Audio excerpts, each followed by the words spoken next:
दयानिधे पशुपते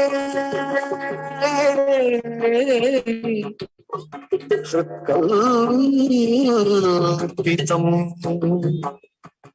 गृह्यता कल्पितं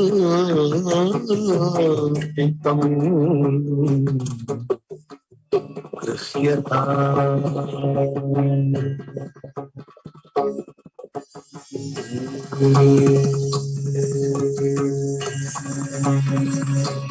नमः शिवाय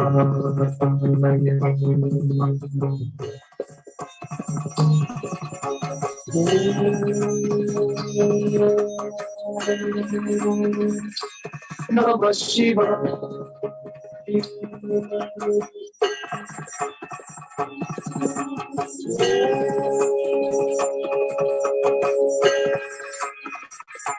नमः शिवाय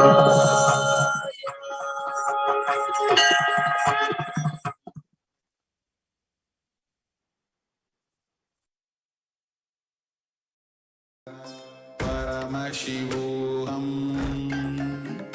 Om Nithyananda Paramashivoham. Om Nithyananda Paramashivoham. Om Nithyananda Paramashivoham.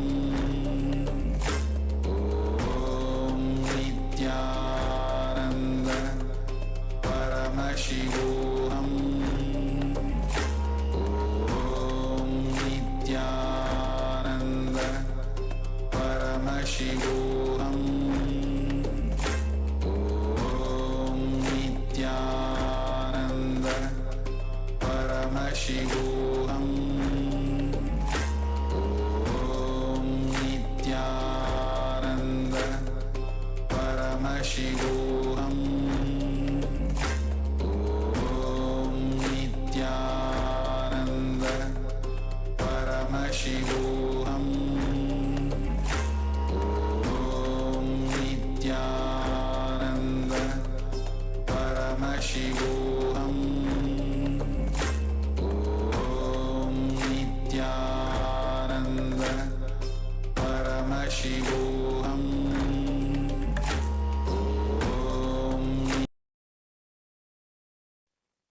The next offering of the Uttamothama Seva at the feet of Devi Nithyanandeshwari Parashakti Sameta Shri Nithyanandeshwara Paramashiva is the offering of the Paramashiva Shakti Avishkarana.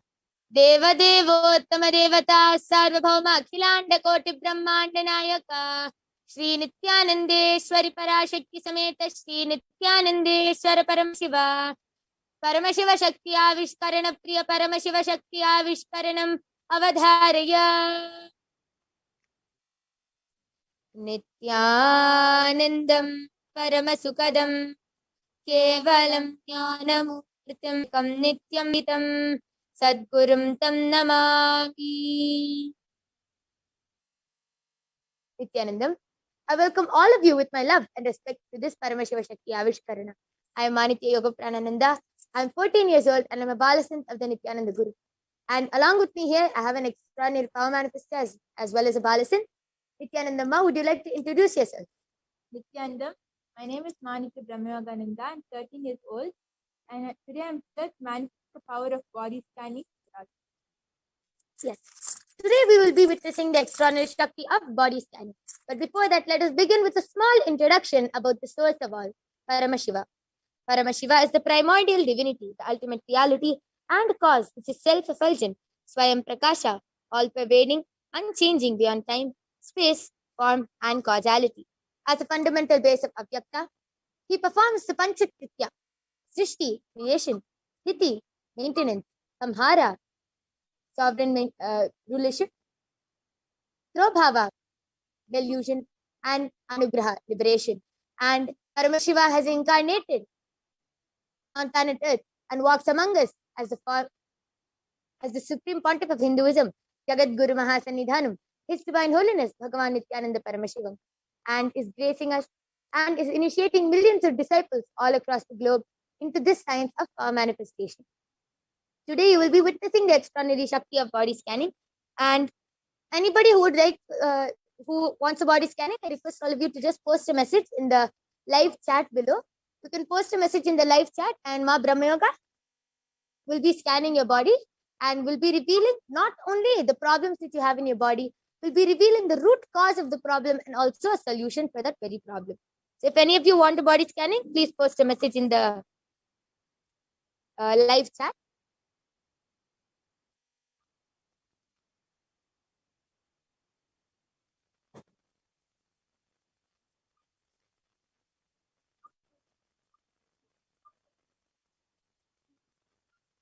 Okay, so Spiritual Solutions has posted, what's the health problem in my body? Okay, yes.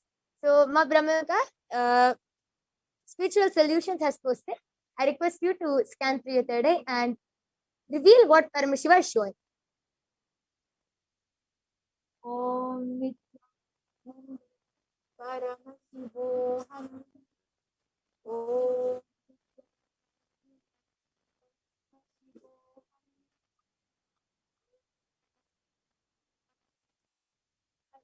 Paramashivoham.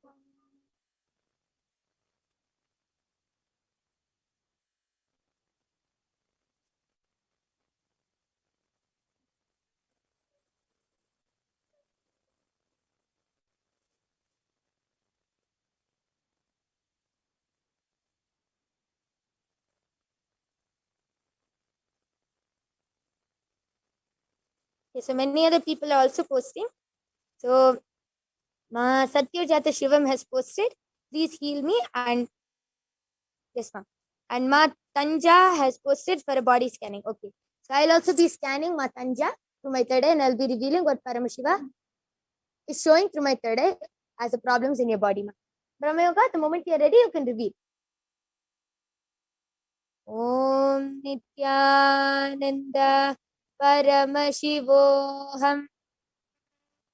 Om Nithyananda Paramashivoham. Om Nithyananda Paramashivoham. Yes, so the solution, what Paramashiva revealed for you is that you're having an infection in your lungs area, and that is because something unwanted has entered your blood. So because of that, it has affected the lungs and you're having an infection over there. So Paramashiva healed you, and the solution he gave is you should eat a lot of tomatoes. Okay. And yes, Matanja, I'm also ready.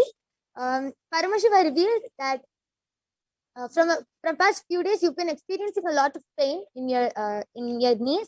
And anytime you sit down, you can't sit on the floor comfortably. You feel more comfortable on a chair because you're not able to bend your body. And I'm able to see, yes, you're feeling the same kind of pain for your bones. And it's like the first stage, starting stage of arthritis. Huh? This is what Paramashiva revealed. And Paramashiva revealed that every morning, just before you sleep, apply castor oil, and every morning just do the Prathama Vinyasa Krama and flex out your body, and you will be healed from this problem. This is what Paramashiva revealed. And yes, Spiritual Solutions has posted, what an amazing solution. Thank you. Okay, I request you to also verify if what Ma Brahmayoga scanned is correct or not. And Ma Tanja, I request you also to verify.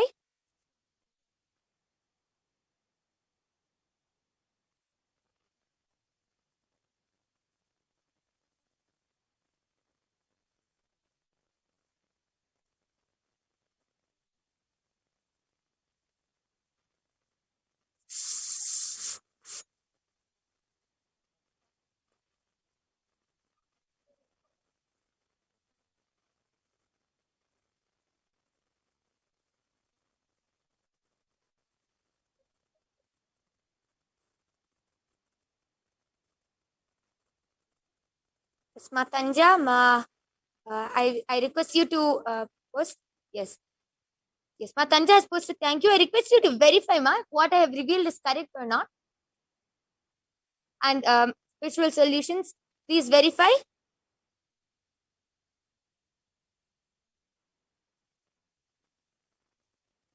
Yes. So spiritual solutions is posted. Yes, I can verify that I had problems in my glands. Clarifying, Ma. So to verify, while Ma Tanja verifies, we'll be concluding this Paramashiva Shakti Avishkarana. And in the YouTube chat, there's actually a link projected above. Due to time, if due to interest of time, if you did not get a body scan, you can actually fill in that sheet and you will get a body scanning for sure. And with this, I would like to thank all of you for joining us in this Paramashiva Shakti Avishkarana. Thank all of you, and we welcome all of you for tomorrow's Uttamothama Seva 6 p.m. IST. Thank you, Nithyanandam.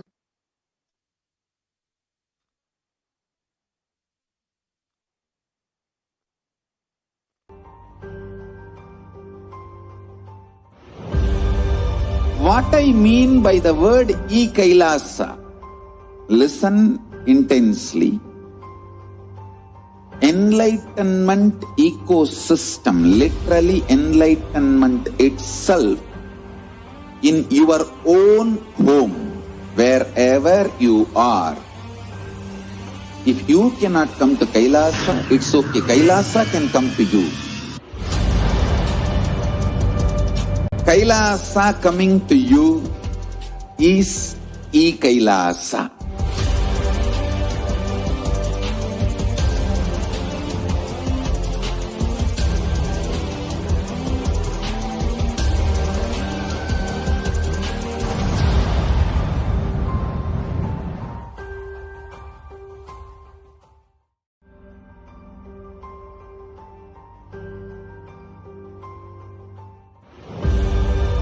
What I mean by the word Kailasa, listen intensely. Enlightenment ecosystem, literally enlightenment itself, in your own home, wherever you are. If you cannot come to Kailasa, it's okay. Kailasa can come to you. Kailasa coming to you is Kailasa.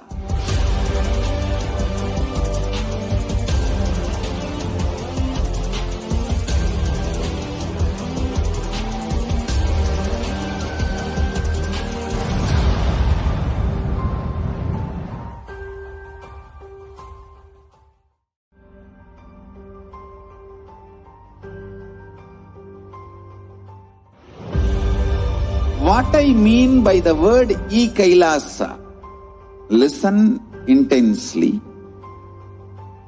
Enlightenment ecosystem, literally enlightenment itself, in your own home, wherever you are. If you cannot come to Kailasa, it's okay. Kailasa can come to you. Kailasa coming to you is Kailasa.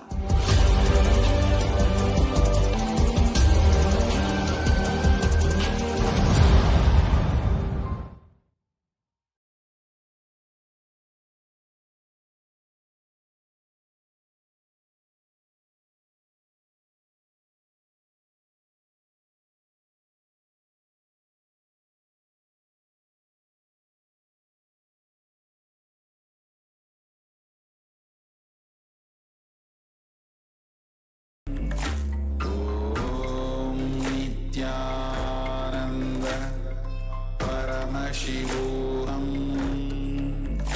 Om Nithyananda Paramashivoham. Om Nithyananda Paramashivoham.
Nithyanandam Paramasukadam Kevalam Jnanamurtim Dvandvatitam Gagana Sadrisham Tattvamasyaadilaksham Ekam Nityam Vimalamachalam Sarvadi Sakshi Bhutam Bhavatitam Trigunarahitam Sadgurum Tam Namami.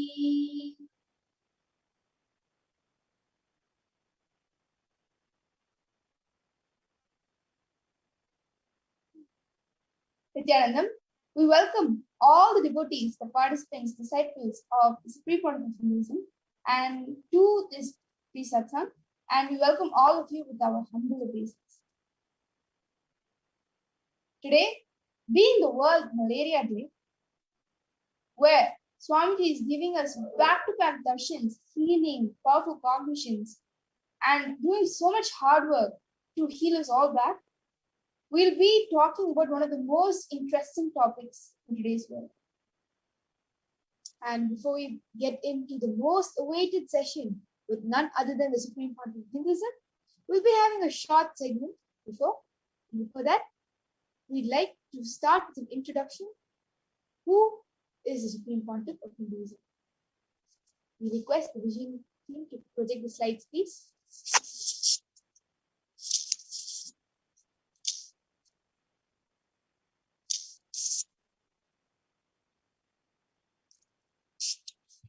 So today our topic is something that most of you who have been attending the Supreme Pontiff of Hinduism Satsangh, you will be knowing about it. It is how we all have to wake up now before it is too late, before we lose the backbone of Hinduism. Just before we get on to that, we will be starting off with a small introduction to who Supreme Pontiff of Hinduism is.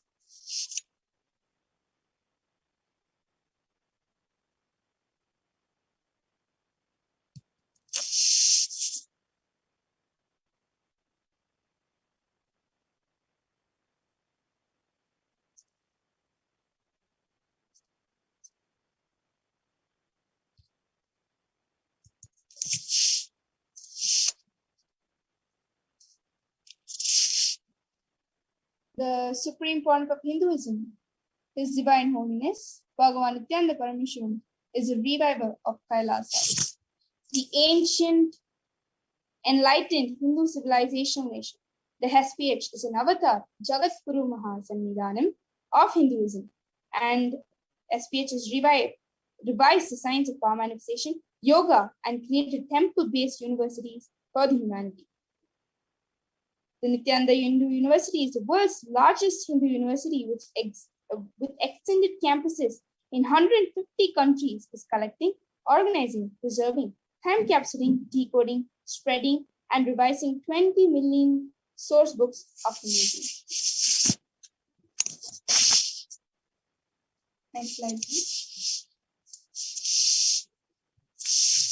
The Supreme Pontiff of Hinduism is ordained as the 233rd Guru Mahasannidhanam, the Pontiff of Kanti Kailasa Sarvagni Peetham, Sunday Mandala Adi, the incubant Emperor of the Surya Vamsha Surangi Samrajya, present 293rd Jagat Guru Mahasannidhanam of Kailasa Shamala Peetha Sarvagni Peetham, the present Mahamandaleshwar, the Supreme Spiritual Head of the Mahanirvani Akada, which is the largest apex monastic order.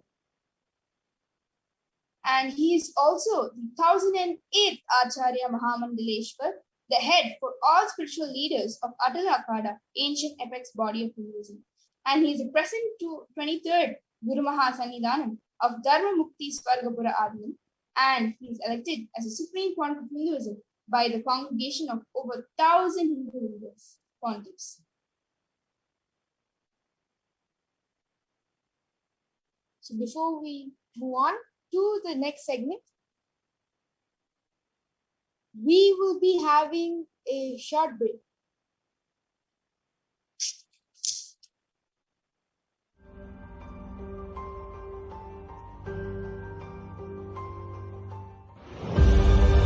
What I mean by the word Kailasa, listen intensely. enlightenment ecosystem, literally enlightenment itself, in your own home, wherever you are.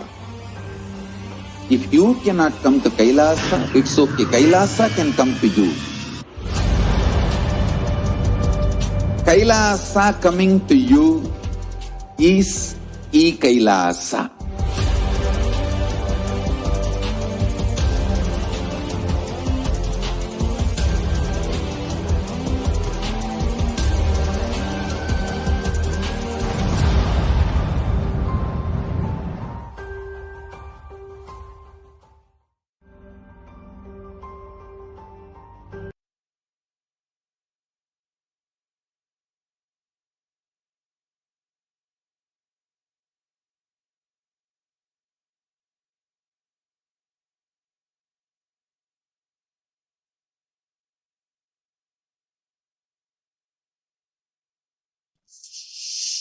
Privilege.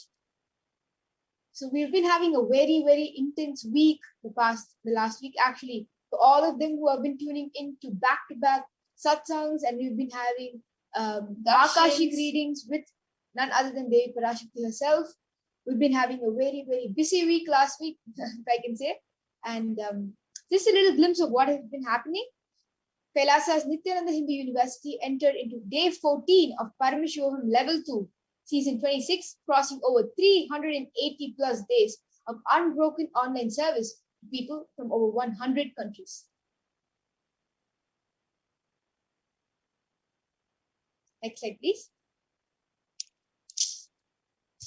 And we also had a very, very amazing darshan where the Supreme Pontiff of Hinduism graced and blessed the entire world in the bhava of Lord Venkateshwara.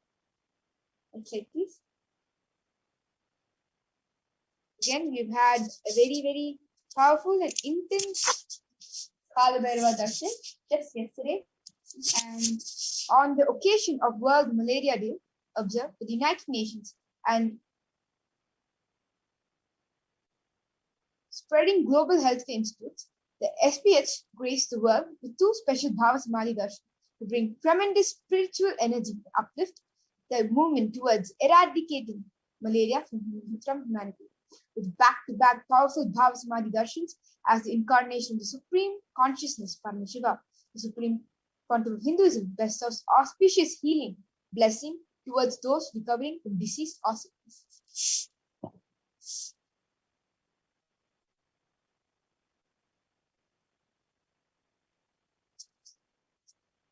So we had the Venkateshwara Bhava Samadhi darshan as well as the Kalabhairava Bhava Samadhi darshan on the World Malaria Day, sending tremendous healing to the world for all those in need. And tomorrow we have one of the most exciting events coming up. We have Parashakti Bhava Samadhi darshan with Akashic reading program. It is going for the program is going to be starting at 3:30 p.m.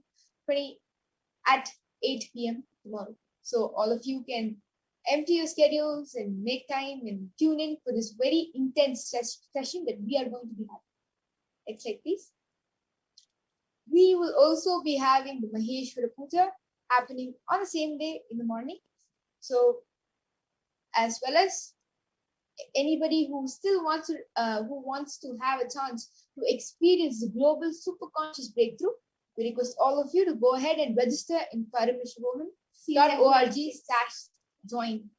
And we welcome all of you to come be a part of the Paramashivoham family, come and experience that superconscious breakthrough. We will be entering into a new season just on the April 28th. So we request all of you to go ahead and register for the upcoming season. Now, we'll be getting into today's topic, and that is going to be the source scriptures of Hinduism. And before that, we would like to introduce our panelists who are going to be joining us today to help us discuss more on this topic. So we have Ma Nitya Sadashiva Priyananda as well as Ma Nitya Prana Priyananda who are joining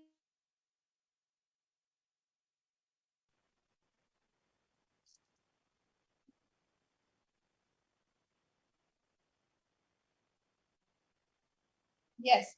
So we're having a very exciting panel and we'll be furthering upon this topic of source scriptures of Hinduism. Yes, next slide, please.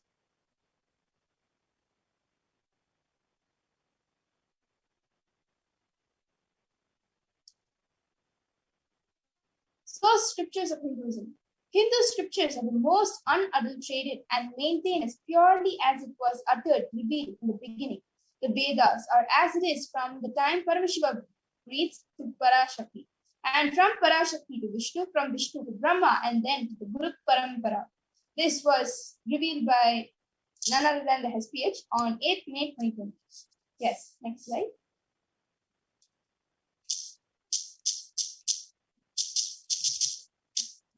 Vedas are the ultimate superior authority for the Hindus. Vedas are like pure science where the ultimate truths are explained. But Agamas are the scriptures where the applied technology, the applied science is expanded. Understand? This is a little insight about the source scriptures from the Supreme Point of Hinduism. This is almost like setting the context for furthering upon this topic. The essence of all the aspirations, experiences, experiments, realizations, spiritually and externally from time immemorial, by the whole humanity is available in the form of Sanatana Hindu Dharma, revealed scriptures, Vedas and Agamas.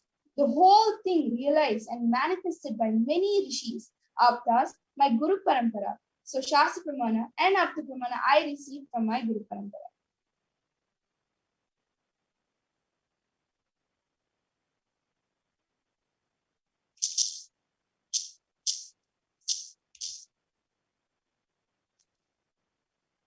All roots of knowledge have been sown in the seeds of Vedas. From the Vedas arose the knowledge of science, mathematics, astrology, astronomy, medicine, rituals, arts, mathematical system based on number 10, along with its yoga and philosophy. Understand, everything that we know as is now have taken form, have been introduced because of the source scriptures, and they have come from the source scriptures. All the great contributions to humanity have happened and are written, are there in the Vedas, as we know. Next slide, please.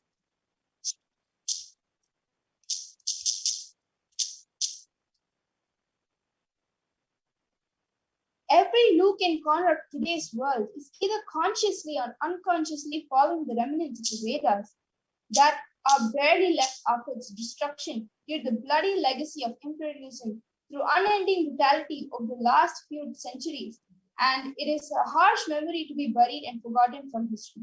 Understand, due to heavy persecution that was actually put on Hinduism, and because of heavy persecution that happened continuously and consistently for decades, have actually destroyed the main major pillars of Hinduism, one of them being the Vedas.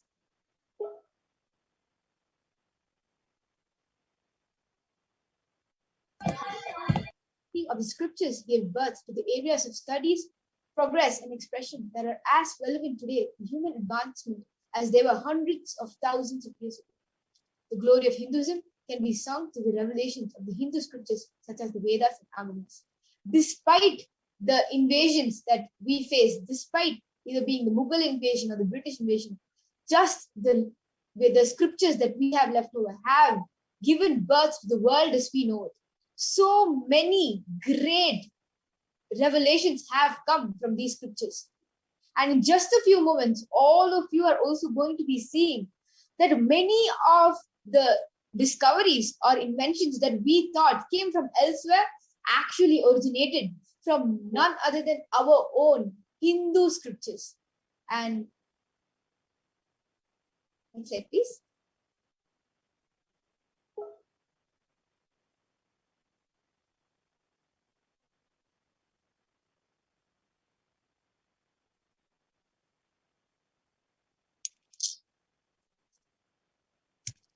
Where else can we look for sages like those whose systems of philosophy, the prototypes, to those who whose works Plato, Thales, and Pythagoras were disciples? Where do I find astronomers whose knowledge of planetary systems yet excites wonder in Europe, as well as the architects and sculptors whose work claim our admiration, and musicians who could make the minds oscillate from joy to sorrow, from tears to smile, with the change of modes and varied intonations. This was said by Colonel James Todd, a British East India Company person. Now, Manitya Pranapriyananda as well as Manitya Sudhashara Priyananda, do you have anything to say, maybe an answer to give Colonel James on where we can find such sages whose knowledge is something that we can't even measure with the scale present as of today?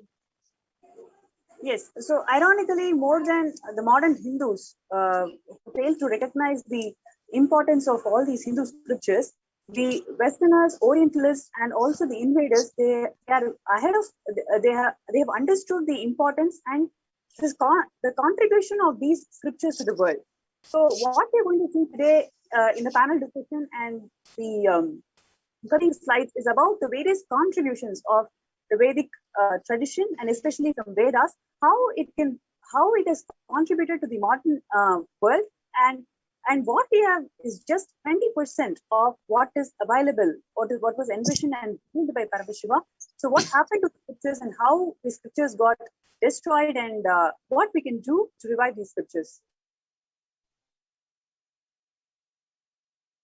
So we have here also William James, an American philosopher, historian, and psychologist, and the first educator to offer a psychology course in the United States, who has said that from the Vedas, we can learn a practical art of surgery, medicine, music, house building, under which the mechanized art is included.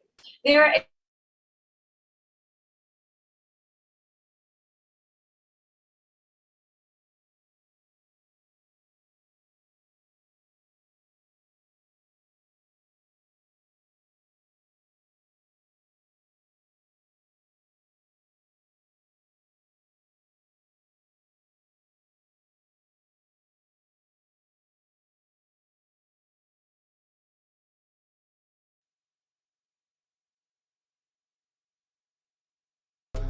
Paramashivoham.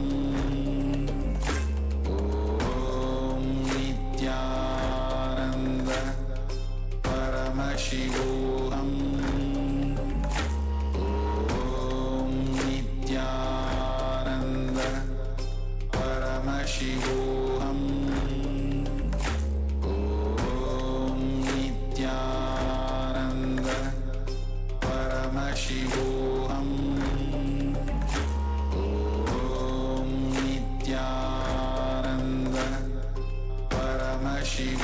Nithyanandam, meeting with all the viewers for the technical glitch there. So again, just reiterating this slide. From the Vedas, this is a quote from William James, an American philosopher from the 1800s. From the Vedas, we learn a practical art of surgery, medicine, music, house building, under which the mechanized art is included. They are an encyclopedia of every aspect of life, culture, religion, science, ethics, laws, cosmology, and meteorology. And here we're seeing one of the leaders in the Western psychology at this time forged the American psychology department in so many areas, in so many institutions of education, recognizing how extremely detailed and expansive the Vedas, the scriptures of Sanatana Hindu Dharma are. The next slide, please. We're going on further with more and more of these quotes and examples, we can say, of these extremely famous, established, contributing people who contributing scientists, researchers, psychologists in the Western field of education, who recognize and see the fortuity of Hinduism. So here we have Robert, an American theoretical physicist and professor of the physics at the University of California, Berkeley, which is, of course, as many people know, one of the most well-established research universities in California. So he is saying access to the Vedas is the greatest privilege the century may claim over all previous centuries. And let's understand this quote. Do even Hindus understand that we are inheritors of one of the greatest sources of knowledge, the most extensive research and development, field of development that is available to humanity at this time? Do even Hindus understand that? That's what we really want to understand today, get into our system in this episode of this Kailasa program. How Hindus need to understand, come to the final acceptance and start acting based on the cognition that we are actually inheritors of one of the greatest ancestries, one of the greatest traditions, and we have to start living according to that. We have to start living up to what our ancestors have given us and stop its final destruction. The next slide, please.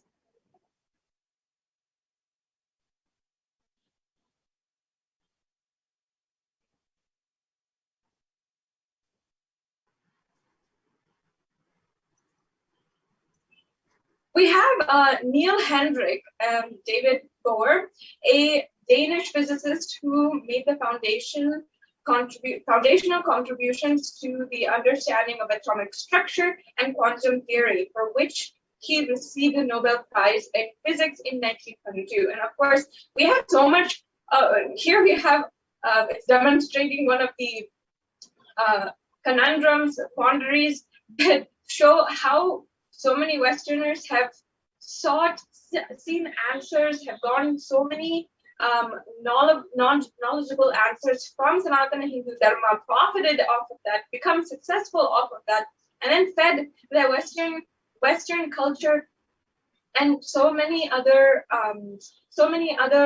institutions which somehow have directly or indirectly cut the roots of what their knowledge that they got, the knowledge that they got is from the origin itself. So here, Neil Henrik is saying, I go to the Upanishads to ask questions. Of course, it's a very profound statement that he's making, and there cannot be enough said about the Upanishad. But we're hearing this from a Nobel Prize winner from 1922. 1922 being one of the foundational types of modern day physics, modern day psychology, and of course modern day science. So here we can see and understand for a fact that so much of today's world, in every nook and cranny of today's world, Hinduism is a part of our daily life.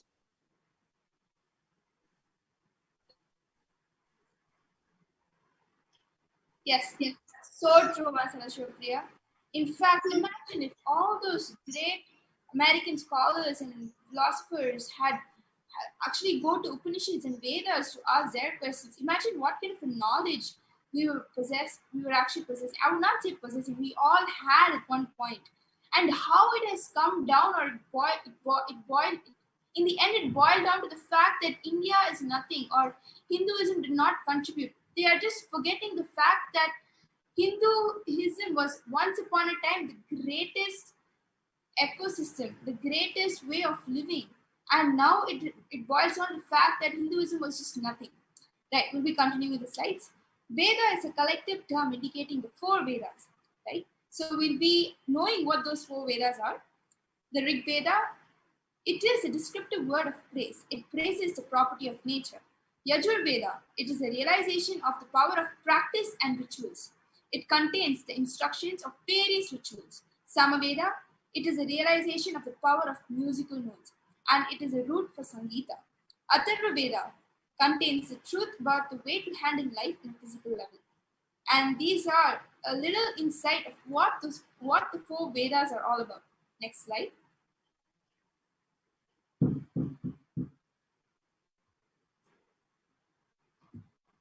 The vastness of the Vedas.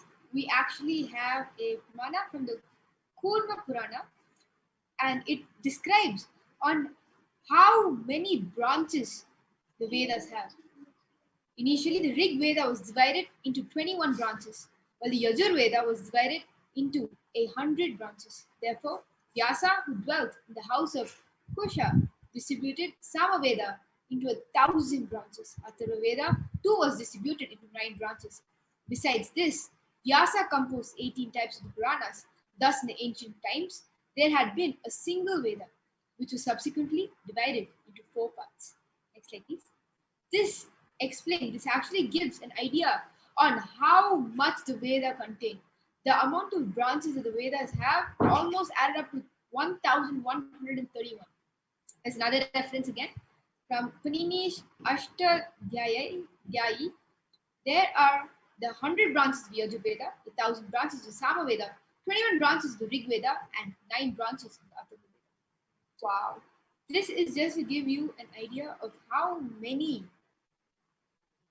branches we had, and understand, out of the 1,131 branches of the Vedas, we have been only able to recover 13 of these branches. Just 13. If you can just look into the picture to the side, you will be able to see that the shakas is another term in Sanskrit for branches.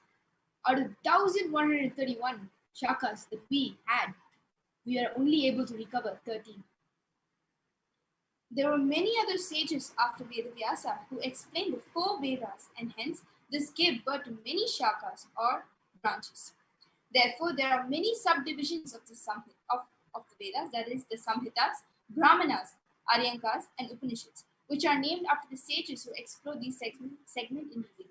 It's shocking how we were having 1,131 branches of just Rig Veda, and now we're able to only recover nearly 13 of them. And if you could look deeply into the stats, you'll be able to see the amount of knowledge that we have compared to how much we had before. It's all in 2-digit or maybe just 1-digit number. We're able to recover these Vedas and understand the supreme point of Hinduism is beautifully reviving all the sciences in Kailasa, the only Hindu nation in today's world.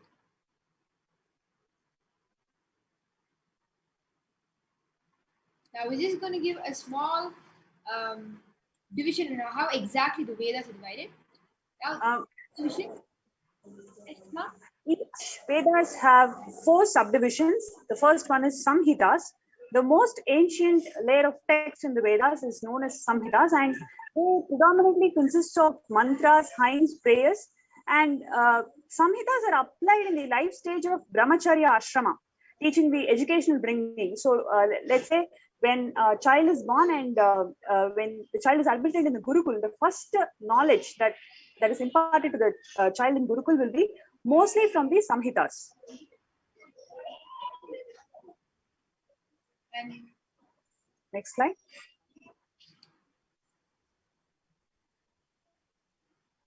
Second is the Brahmana. Whatever has been learned in the Samhita, during the stage of the Brahmacharya, this is when you start putting it into practical use.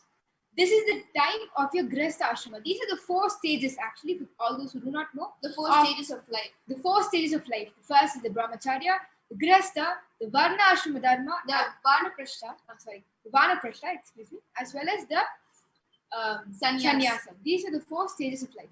So the Brahmana, whatever you learn that has been learned in Samhita will be put into practical use at this time. Next is the Aranyaka. So they predominantly consist of the philosophy behind every ritual and every customs and sacrifice that we ritual and kriya, basically all the rituals and customs in Hindu tradition, they're all coming from the Aranyakas. And it is applied in the life stage of Vanaprastha Ashrama, where one withdraws from society and seeks the path of spirituality.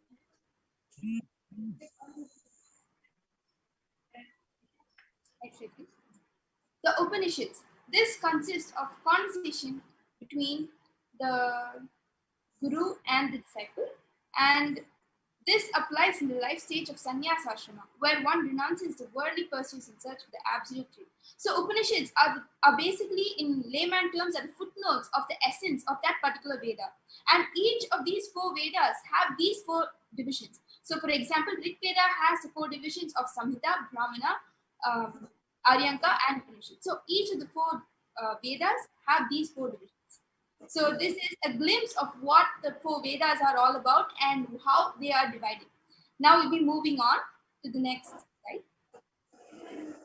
The most shocking thing is that, as we know that these source scriptures have immense knowledge that the enlightened civilization, the world can appreciate and exist for, but only out of 1,131 shakas, only 13 shakas are available today. And in Brahmana Grantha, it's only 17 are available out of 131. And in Aranyaka, only 6 are available. And we don't know the total number of Aranyakas. And if you take the Upanishads, out of 1,131 Upanishads, what we have today is only 108. And Sutra Grantha, only 47 is available, and we don't know the total number of Sutra Granth. And like this, for each and every aspect, every text and every branch of Vedas, we only have very limited amount of scriptures. So scriptures that is even available to the world. So as Swamiji always says that only 20% out of 100 million source scriptures, what we have today is only 20 million source scriptures. And out of 20 million source scriptures, 80% of it is already in the hands of the Orientalists, and most of it is already mistranslated. But the modern world, what we have achieved today, most of it is all inspired from the Vedas. So that's what we're going to see in the next segment today.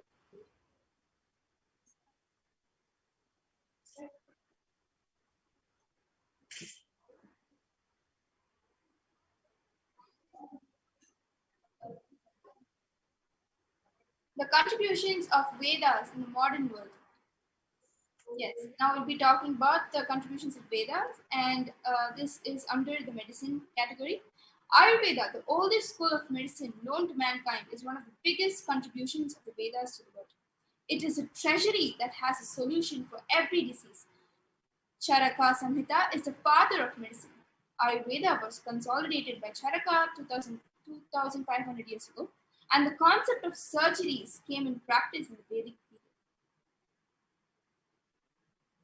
Next slide, please.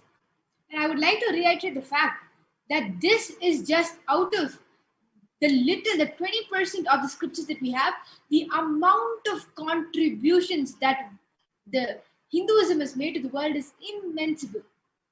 Just with the little percentage of what we truly have. Just imagine if we had the scriptures to its full glory, if we had all the scriptures, if we understood the importance of these scriptures back then. Imagine the amount of contributions we could have given to the world just through our Hindu scriptures. Sushruta was the father of surgery. He has described over 300 surgical procedures and 125 surgical instruments, including scalpels, lancets, needles. There are so many that he has gone to describe in his Sushruta Samhita, which is being used around the world till today.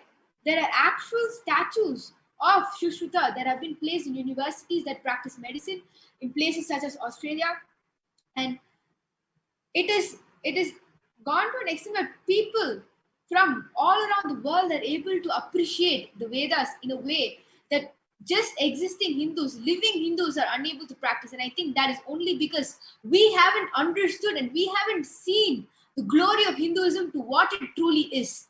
The amount of contributions that are just there, that are lying in between words, are so much. Everything from the Vimana Shastras, all of them have come from nothing but the source scriptures. And understand the Vedas, these sages who had done immense penance, downloaded all this knowledge, and they had shared this knowledge to people, and it was never in the base or the foundation of patent or this was from me and I have to get the name and fame. The context was not even that. They downloaded the knowledge, they got the information, and immediately they would want to share it to their disciples. So that kind of the invention of that particular concept can start furthering and it can become into a beautiful discovery. And Hinduism is always based on the foundation of sharing knowledge and not patenting anything. Next slide, please. And even modern techniques such as plastic surgery were actually being used by none other than Sushruta so many years ago. There is actual evidence right now in front of you. We are showing you an article, actually, a screenshot of an article where the headlines is Docs use 2,500-year-old technique of Sushruta to reconstruct Afghan women's nose. Understand, even the problems of today, a solution can be found in our Vedic scriptures. That is how the Vedic scriptures, time immemorial, can be used whenever, and it will be used. It is literally the manual for life. Moving on to the next slide. Before we get into further contributions from Vedas to the modern world, let's have a short promo.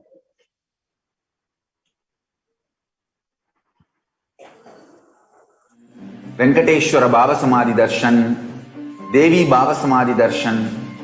By third time, fourth time, you will see every prayer you are asking those beings, Ganapati or Venkateshwara or Subramanya or Parashakti.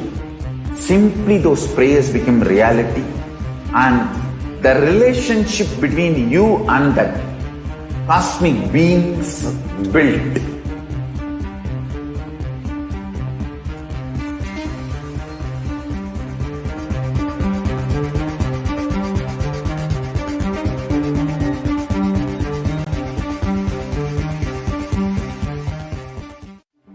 One or two times have Ganapati Darshan, Venkateshwara Baba Samadhi Darshan, Devi Baba Samadhi Darshan. By third time, fourth time, you will see every prayer you are asking those beings, Ganapati or Venkateshwara or Subramanya or Parashakti. Simply those prayers become reality, and the relationship between you and that cosmic beings built.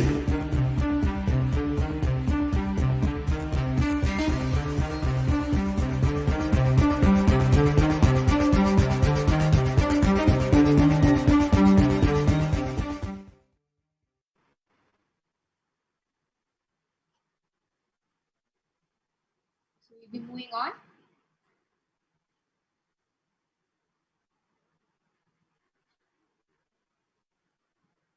Now we'll be moving on to the contributions of Vedas in the field of mathematics. The foundation of mathematics that the entire world studies and uses in their day-to-day lives was laid by the Vedic mathematicians. Understand, one of the biggest and the major contribution Vedas have actually given to the world is in the field of mathematics. And from mathematics stemmed all the other fields, and from there was a result, the successful result of all the advanced machines, right? The idea of zero, the decimal system, natural numbers, Fibonacci numbers, binary numbers originated from the Vedic mathematics. God, the amount of contribution just the Vedas have brought upon, and the fact that Hindus are not able to wake up and see the glory of our past, not able to appreciate what we are and how we have come from. I think just by studying the Vedas, they get into such a different level that they're able to download concepts that we wouldn't have even thought of. And understand all these concepts that everybody thinks in today's world requires such advanced technology and machines. This was completely debunked decades ago, thousands of years ago, when sages were just able to download in a few seconds by their devotion to their Ishta Devata, and they were able to just download any amount of information they wanted to kickstart their life. And I just want to make this point. There are so many concepts in science, be it mathematics, be it anything, that we think are discovered, are introduced by different people that actually stem from nothing but our source scriptures. For instance, if you can take this example, the discovery of atom. famous English chemist John Dalton is now credited with the development of the atomic theory. However, a theory of the atom was formulated centuries ago by Vedic scientist sage Acharya Hanan, who speculated the existence of small indestructible particles called anu, strikingly similar to an atom. You can just see how these discoveries were done not 10, 15, 20 years ago, but they were done hundreds of years ago. Thousands, actually, in fact. It is actually something that is so mind-blowing. Moving on to the next slide. And I think this is one of the most mind-blowing fact that I ever knew. There was this one sage named Varahamihira. He was learned in the Vedas. He was a scientist as well as a mathematician. He was an astronomer also. And he predicted 1,500 years ago that there was water present on Mars. Something that just our modern scientists are able to predict. Just a couple of years ago, Sage Varahamihira had predicted that there was water on Mars. And actually, there was a study done by a NASA scientist. His name was Mr. Arun. He had taken it up and he had studied the similarities of the calculations that Varahamihira did at a time when there was not that much of an advanced technology, as well as with the technology we have today in today's world. And he was able to find so much similarities between what Sage Varahamihira said, as well as what the findings of NASA is today. So, Maniti Pranapriyananda as well as Maniti Sadashivapriyananda, what are your thoughts on this? On how much the Vedas have contributed to the world, and how we, being Hindus, are not aware of the fact that we have given so much to the world with nothing, none other than just learning our scriptures. The way it opens a whole new dimension for all of us. Yes, actually, I would like to point out, when you're around the Hindu community, when growing up, of course, in an NRI Hindu community myself, I feel that somehow the pride is always there. Yes, I'm from the Hindu background. Hindus have contributed most. We all know, and I knew from before how Bhaskaracharya, so many other different rishis had contributed to the world the sciences of the foundation of modern day science. And I even though I knew this, even though it is a layer of pride for many of the Hindu community, for many of the global Hindu diaspora out there, it's not a point of action. It's not something where, we have contributed to the world, but we have to protect it. How today the same pride is almost blinding us from the fact that the Hindu sciences are actually becoming diluted by many of the Western industries, are being stolen by Western industries and institutions, and so much more. There needs to be a pointed action to how prideful we might be about Hindu sciences, Hindu contributions to the world. We might be proud. We might know that our ancestors have brought forth to the world the foundation of modern day science, and of course we could not live in the world we are living today without that. But we have a role of responsibility for protecting, as Hindus, for protecting the world. It's not time for us to stand back and say, yes, my ancestors did everything for the whole world, so I don't need to do anything now. It is time that we have. It's time that we continue protecting Sanatana Hindu Dharma. Realize that if we bring back the authenticity, the honor that our ancestors also kept for the ancient Hindu scriptures, we can contribute so much more to the world. We can bring technologies that can end global warming. We can take modern day healthcare to an absolutely different level. We can end so many different sufferings of the world, and we are responsible as Hindus, as people who are inheriting the great traditions of our ancestors. We're responsible for making that happen. So as here in this Go ahead, yes. So, Priya, before we move on, I have a small question for you. Given that all of us have finished our high school and everything, right? If I ask you a small question, who introduced the concept of gravity? What would be your answer? We would, of course, say Sir Isaac Newton is usually the Western person's response. Of course, that's what we learn. Our textbooks, we write answers based on Isaac Newton theory, right? And I tell you, that would be my answer. I'm sure it would be your answer too, right? But what if I tell you that gravity was actually introduced?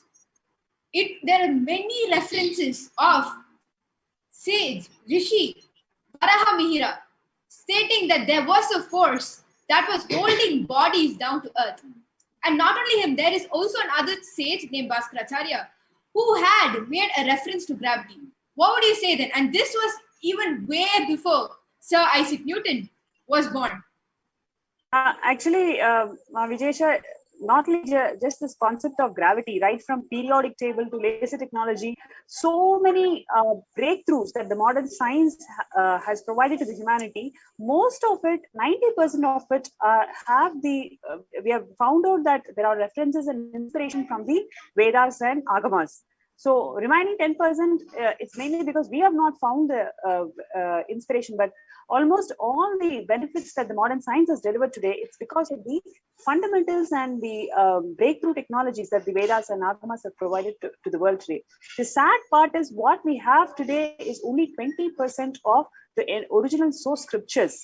And in that 20% of source scriptures, also 80% of it is in the hands of the Orientalist. And in that 90% of it is already mistranslated and misquoted. So what we are having today in the hands of Hindus is very, very little amount of source scriptures, and that is also not being preserved and protected by the Hindus. We don't even understand the value of these source scriptures, what goodness that it can bring to the world today. So what Swamiji is doing, the Supreme Pontiff of Hinduism is doing right from the age 3 is reviving all these ancient scriptures. So we'll be seeing in the next segment of the Satsangh today on the different contributions of the Supreme Pontiff of Hinduism in reviving the source scriptures and reviving the glory of source scriptures to its original authenticity. I actually completely agree with you. That is actually completely true. The way that our scriptures are lost, we only have 20%, and even that 20% of scriptures, many are being mistranslated, misrepresented, given us a wrong idea about. And even the few that are existing are being taken credit, another person is taking credit for. Schools teach us that it is somebody else that is discovered when it's actually us. Just imagine what would be our capability if we were able to have the 100% of that knowledge. Just 20% of the knowledge is giving us breakthroughs that modern science is facing today was discovered hundreds and thousands of years ago. Just imagine even having 1 extra percentage of those scriptures would give us such an advantage over everything in the world, being able to contribute even more. Not just that, I would like to add a point here. These great sages and seers, right?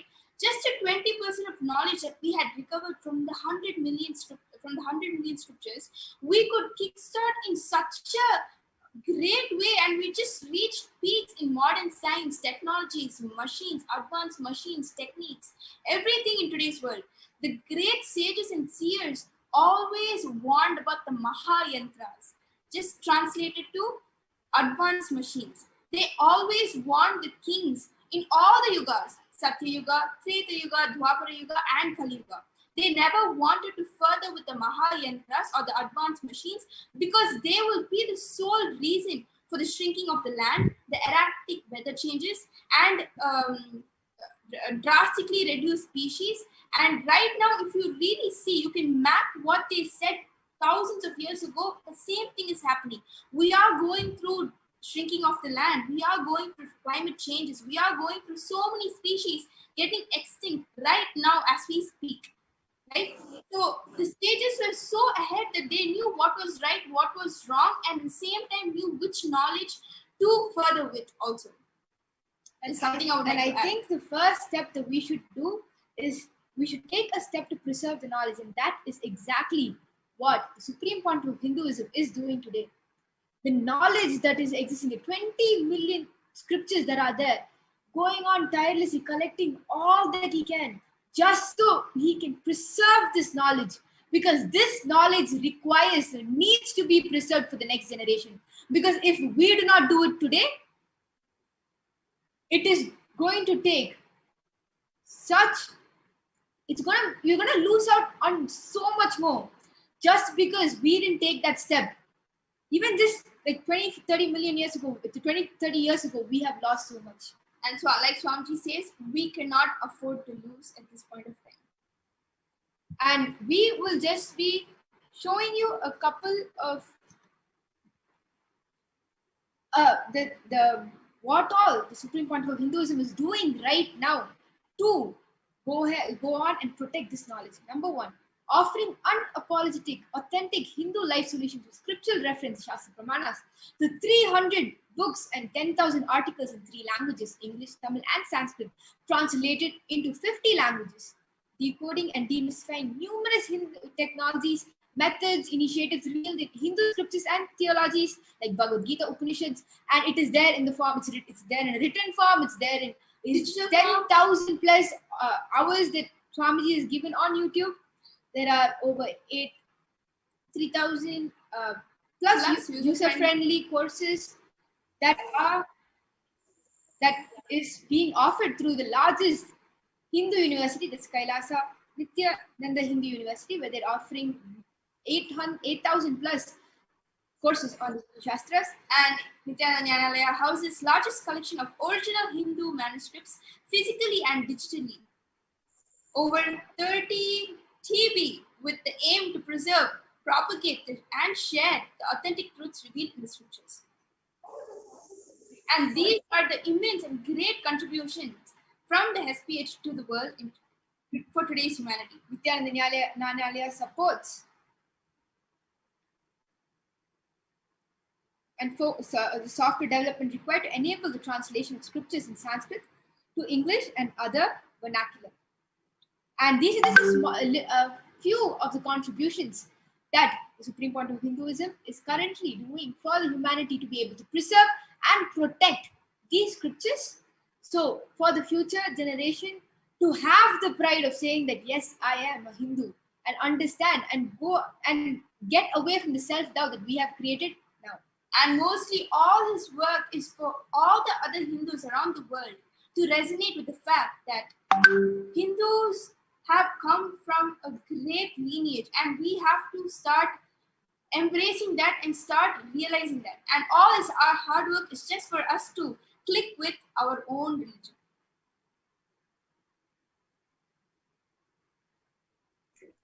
With this, let us get ready to today's Satsangh by the Supreme Pontiff of Hinduism, Jagat Guru Mahasanidanam, His Divine Holiness, Bhagwan Nithyananda Paramashivam. We request all the viewers to please sit straight with your head, neck, and spine in straight line. Let us chant the Mahavakya and get ready to receive the blessings of the Avatar, the Supreme Pontiff of Hinduism, our beloved Swamiji. Om Nithyananda Paramashivoham. Om Nithyananda Paramashivoham. Om Nithyananda Paramashivoham. Connecting with the divine with your eyes closed.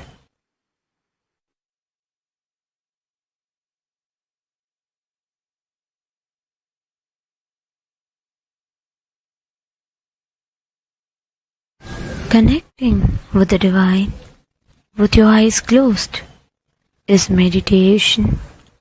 Connecting with the divine with your eyes open is darshan. Come, let us all now move from meditation to darshan. Slowly, very slowly, Please open your eyes.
தருணம் தலைவனாய் அழைக்க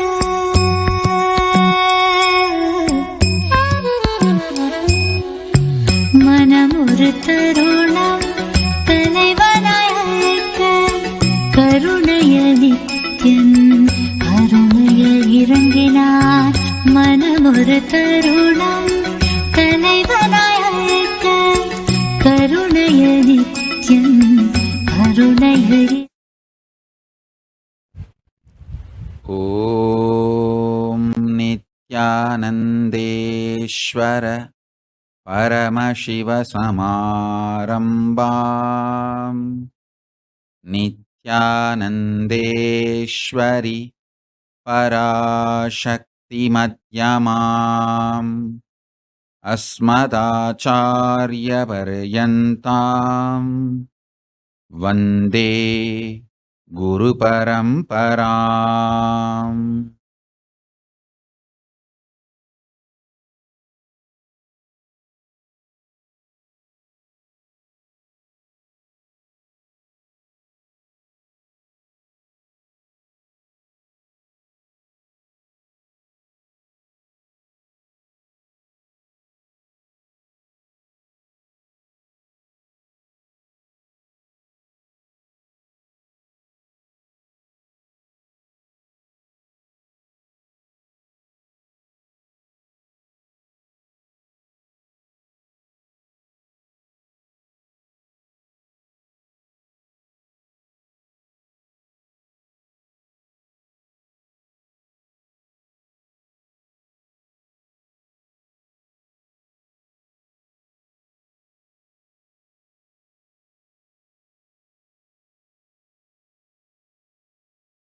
Welcome you all with my love and blessings. I welcome all the Hindus, all the Sarvanyapita Kartas, Yajamans, Manifestors, Sarvarityahis, Shrimahans, Mahans, Kotari Tanedar, visitors, Kayakalpa Yoga participants, ministers, ambassadors, diplomats, e-diplomats, consulate generals, supporters, Mantreshwaras, Vidyeshwaras, Ganeshwaras, Lokeshwaras, Astreshwaras, all sitting with us.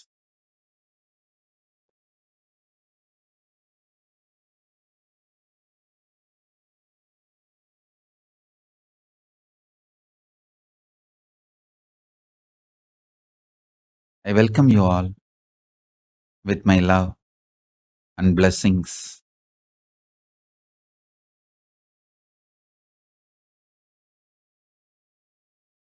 Paramashiva's message directly from Kailasa. Listen.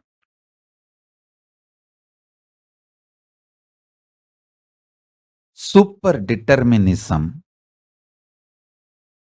is not some idea or concept or philosophy needs any practice or any special effort. there are some things like yoga. In yoga, especially the asana component, you need practice to build certain kind of a strength, certain level of possibilities in your body. For example, from the time I know my body, my Guru, Raghupati Yogi, has put his whole life on me and trained my body. That's the right word I should use. Trained my body.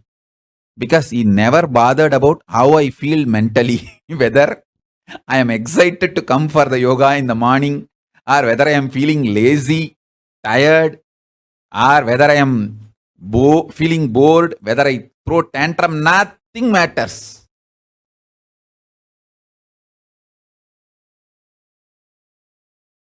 He will just hold my ears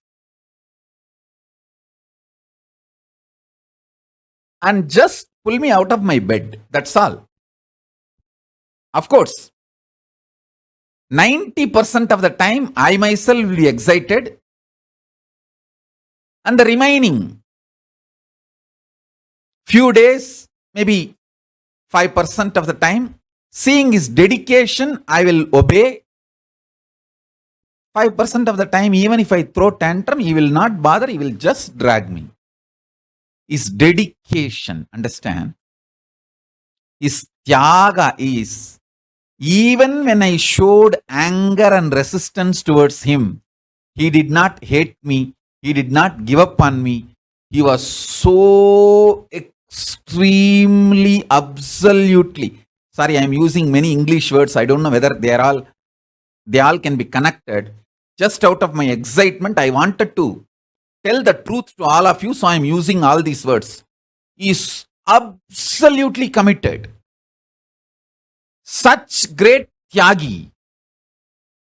Even when I vomited my anger, my frustration on him for training me so intensely, for pushing me so hard, he never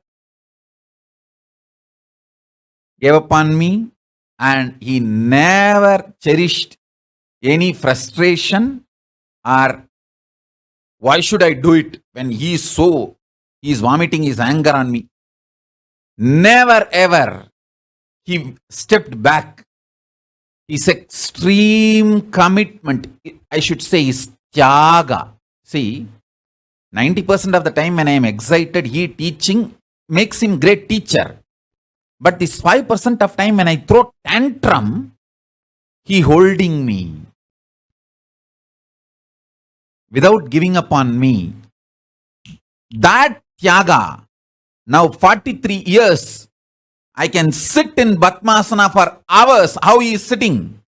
You can see how he is sitting in that photograph. He just reproduced himself on me. He just reproduced himself on me. I can sit like this for any number of hours. Any living human being now on the planet Earth, I can challenge.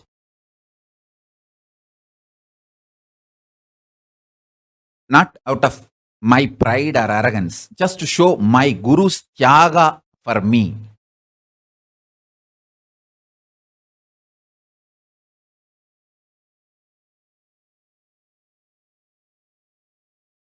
No one can beat number of hours sitting in Padmasana without moving the body, not just sitting in this posture, revealing all the great cosmic truths. This only one small aspect of what he has done to my body. He has made this whole system so powerful. It can hold all the powers of Paramashiva landing, manifesting, and the Kailasa energy, everything. And just like how Paramashiva held the Ganga and released how much is good for the planet Earth. Like transformer, he behaved, Paramashiva's Jata behaves like a transformer for the Ganga. Same way, Raghupati Yogi made this body as transformer for Paramashiva himself to land and release as much as planet Earth can handle. This plane can handle. The work he has done on this body, his tyaga, unimaginable. Unimaginable tyaga.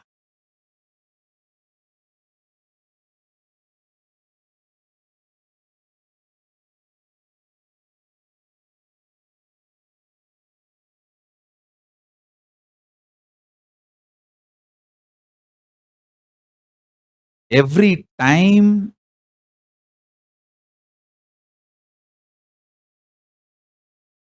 I remember him, the way he sacrificed for me, that actually is tyaga for me, inspires me to do tyaga for Skandamata.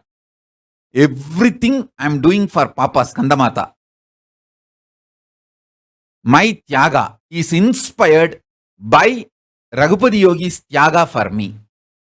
Actually, the words say Yogi Yogananda Puri, Swamiji's yoga teacher since age 3. But it should read Swamiji's yoga guru even before Swamiji assumed the body. Because he started training even my mother. He trained my whole family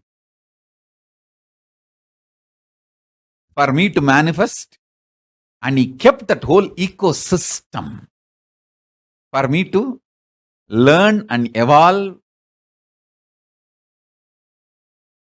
just to keep me excited.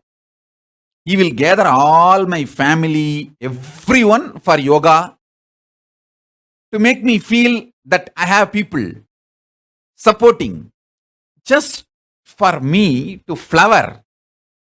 What all he has gone through, what all he has done, he left his mana, avamana. Because, understand,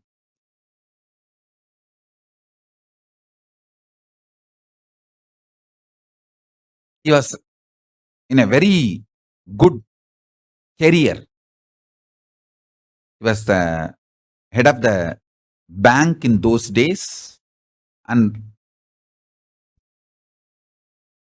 after his job was done, means after he was feeling that he has done everything and he dropped everything, even then the pride in the society about him and everything, he never bothered about his status, pride or anything.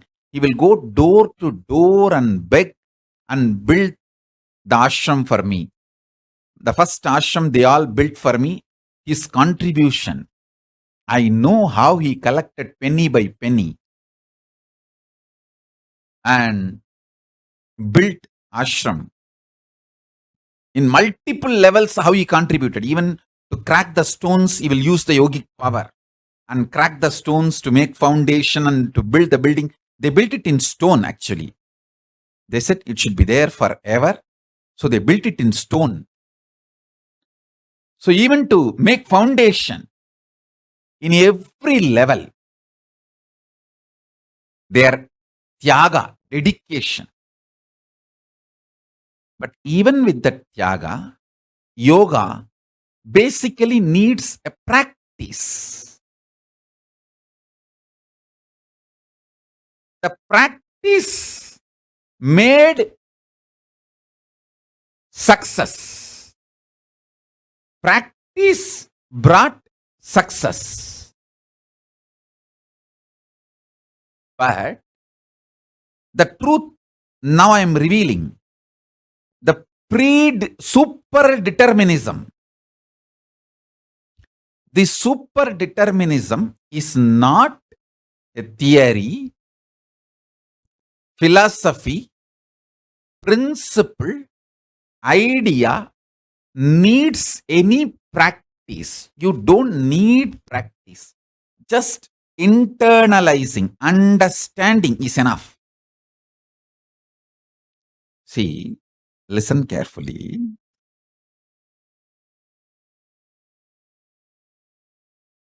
Initiation, Shaktipada is more than enough for this great science to become your realization.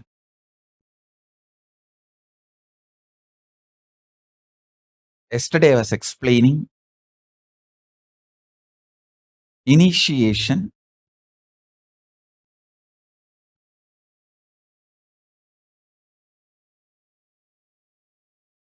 let me repeat.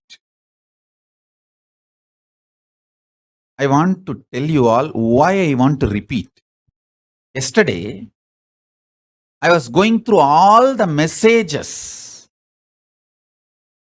in various platforms, Facebook, YouTube, every social media, the messages all of you sent after the Satsangh, your questions, prayers, doubts.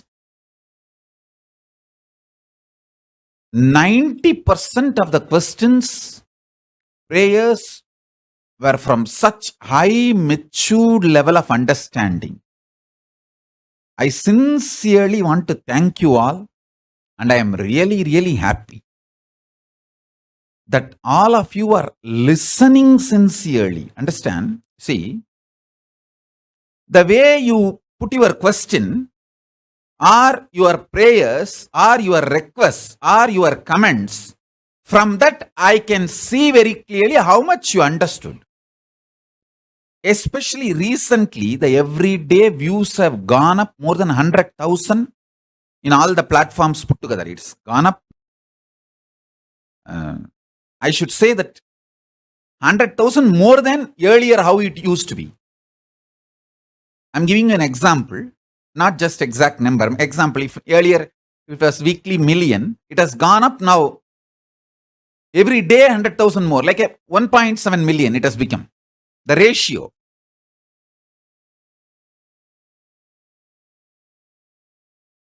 Because the views have gone up, I thought maybe a lot of casual viewers or accidental viewers. But when I read all the messages, prayers, questions, 90% of them are absolutely sincere and above all understanding what I am saying.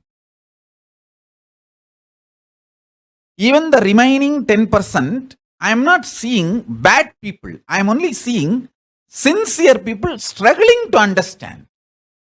So for that 10% of the people, I am repeating. Listen.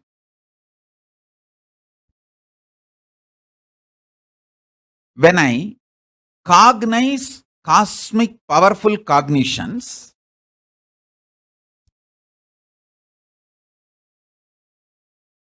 verbalize, vocalize, visualize,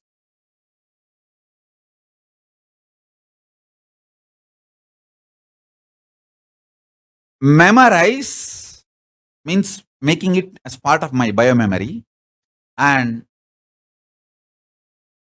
mathematically analyze, rationally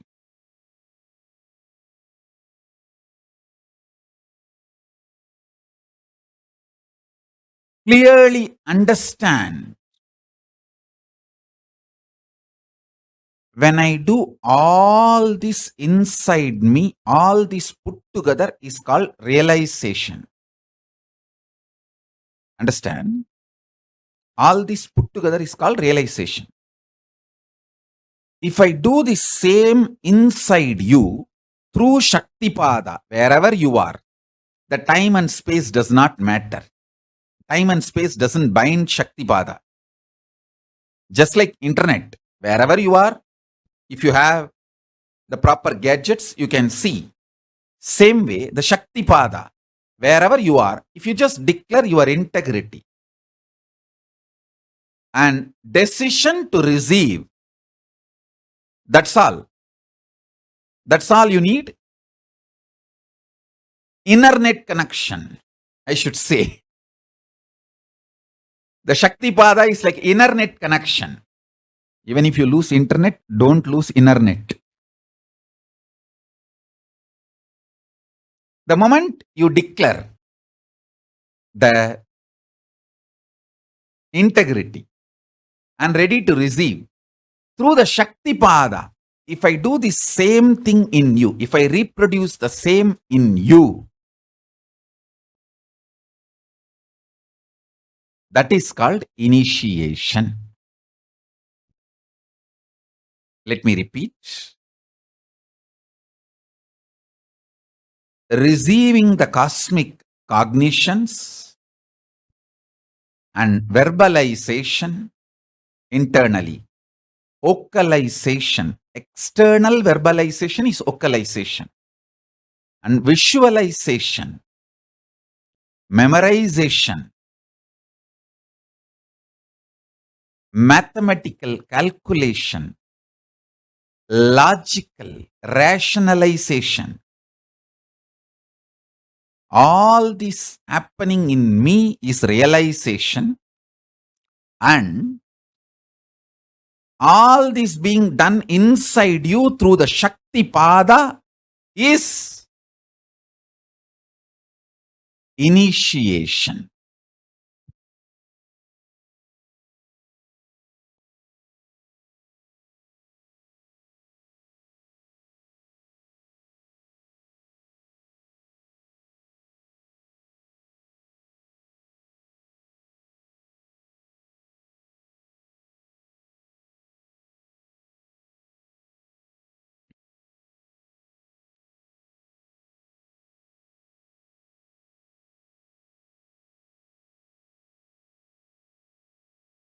This truth about super determinism can be transmitted to you just through initiation. You do not need to practice.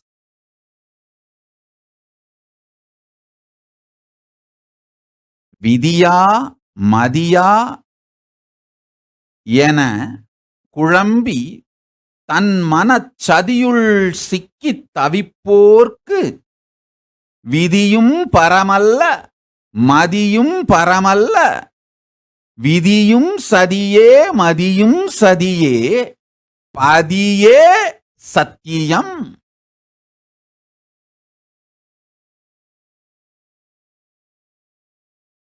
விதியென நினைத்தலும் சதி மதியென நினைத்தலும் சதி பதியே சத்தி. வாழ்வு விதியென நினைப்பான் மதிகெட்டான் வாழ்வு மதியென நினைப்பான் விதிகெட்டான் வாழ்வு பதியென புரிந்தான் தன் வாழ்வில் எல்லா கேடெல்லாம் கெட்டான். அவனுக்கு இனி ஒரு கேடு இல்லை எனும் நிலை காணுவான். அவன் வாழ்வில் கேடில் பெருஞ்செல்வம் தானாய் வந்து சேரும். Listen, I gave the gist in Tamil. Whatever I was defining about predeterminism, super determinism, not predeterminism, super determinism. Now listen.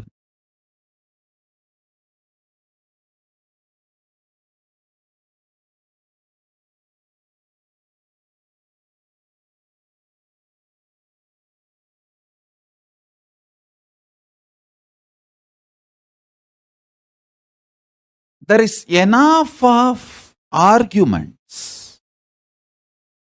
from both sides To establish life is predetermined and to establish life is free will. Both sides, there is enough arguments, and there are also some people who try to pacify both sides, saying, no, there is some part free will and some part predetermined. Those people are only the karma theory promoters who say, due to the past decisions you took, you brought some types of bondages and regulations upon you, and you lost certain freedom due to the free will choices you took earlier. That's a karma theory. That also fits for any logical way of answering the questions. Please understand. Just because you are able to logically answer the questions of the others, it cannot become the truth, because many times you will be able to answer others' questions, but you will not be convinced about it. You will be convinced only if it becomes your experience. I tell you, that's one of the most beautiful ingredient naturally implanted in you as your innate quality by Paramashiva. That is called buddhi. I want to tell you one incident. Once I ran to Arunagiri Yogeshwara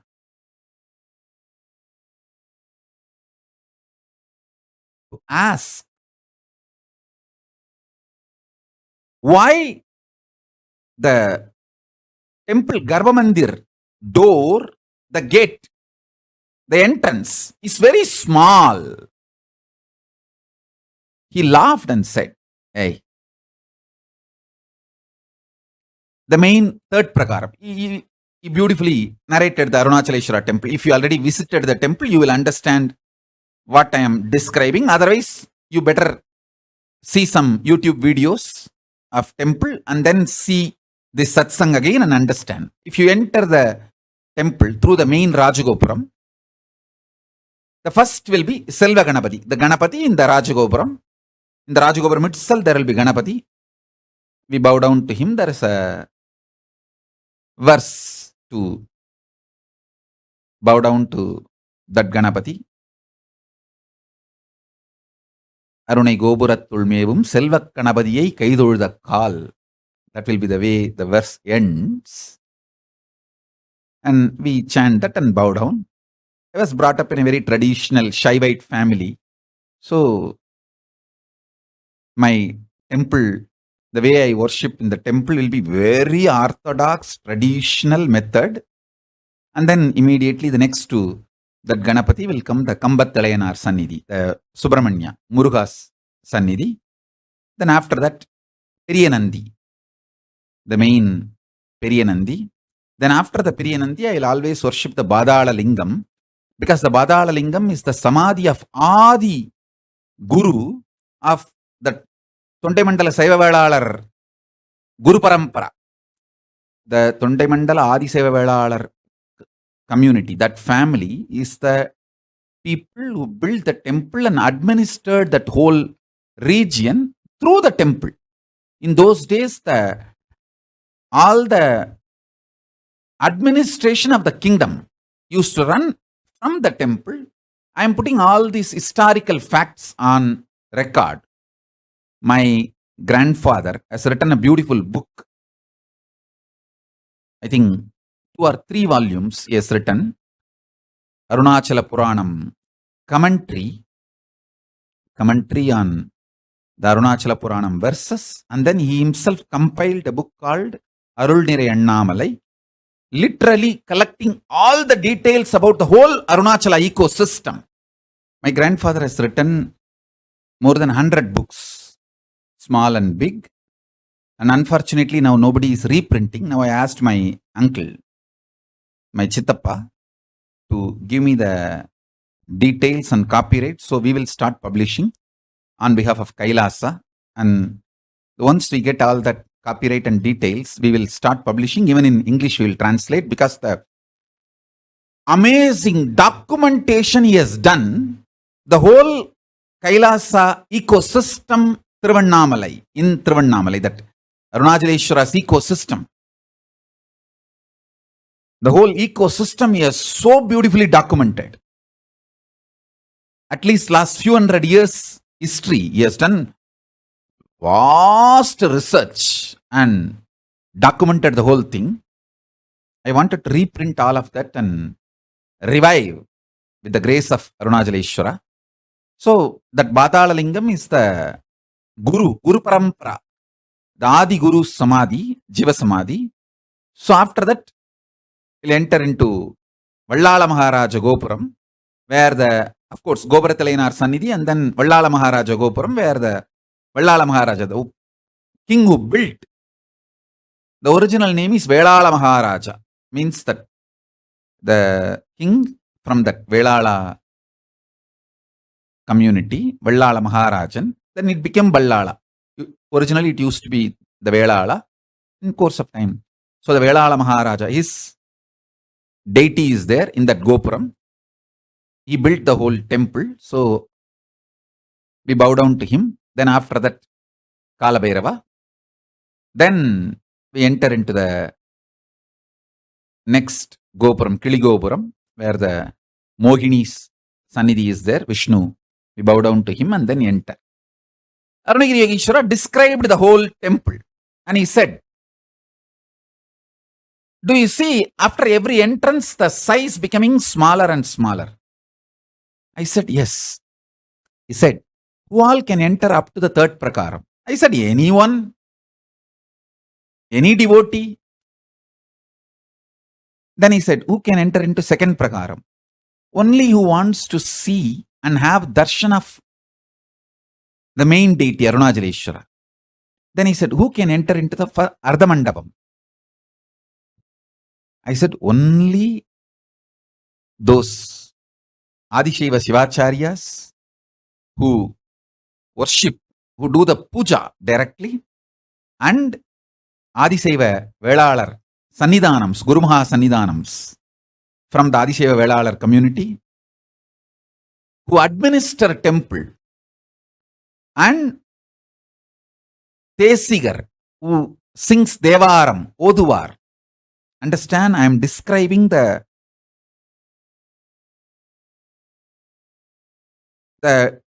temple traditional hereditary family names from the Tesigar community. Usually the Oduvars will be there. And then the Pandaragam, Pandarattar, Paricharagargal, means who assist in puja, who carry water for the deity worship, and who light the lamp and give for the Shivacharyas, who clean all that area, who are responsible for all of that work, and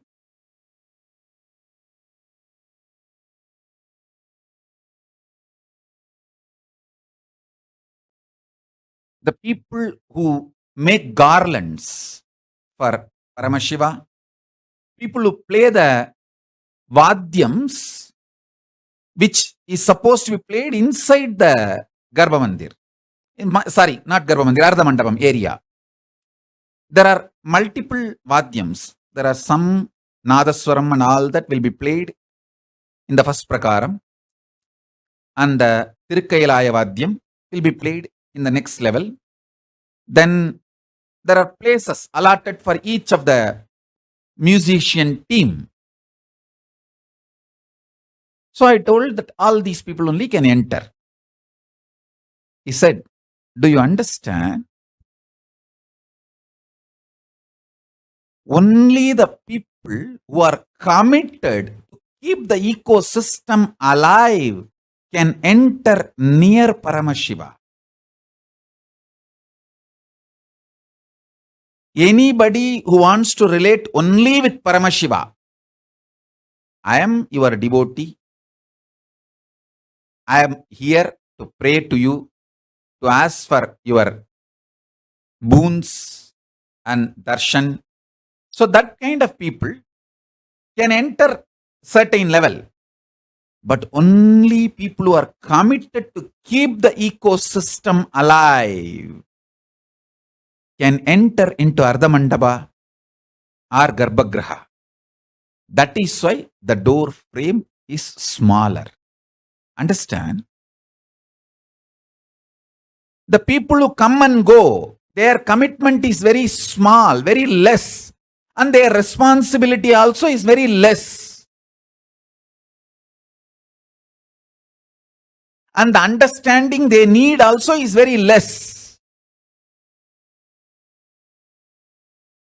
But people who are supposed to keep the ecosystem alive, their commitment, their responsibility, everything is high.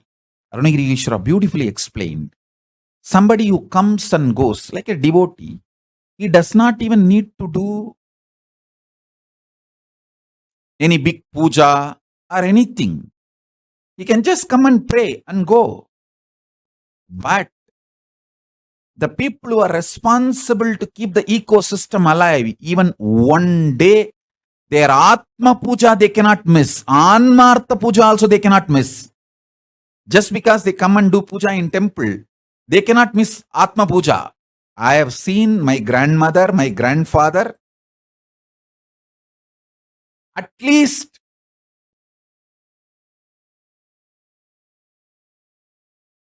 100 I have seen. Not one day they will miss Atmartha Puja and Parartha Puja, both. People and worshipping. In that 100 people, I can name the list. First will be my Guru Panduranganar. Then my grandmother Anusuya Ammal, Rajumudaliyar, Annamalai Chettiar, my another one grandfather, Rajumudaliyar's brother. But the titles vary in Tiruvannamalai, the same community, same family, the titles vary. That's the way it is. And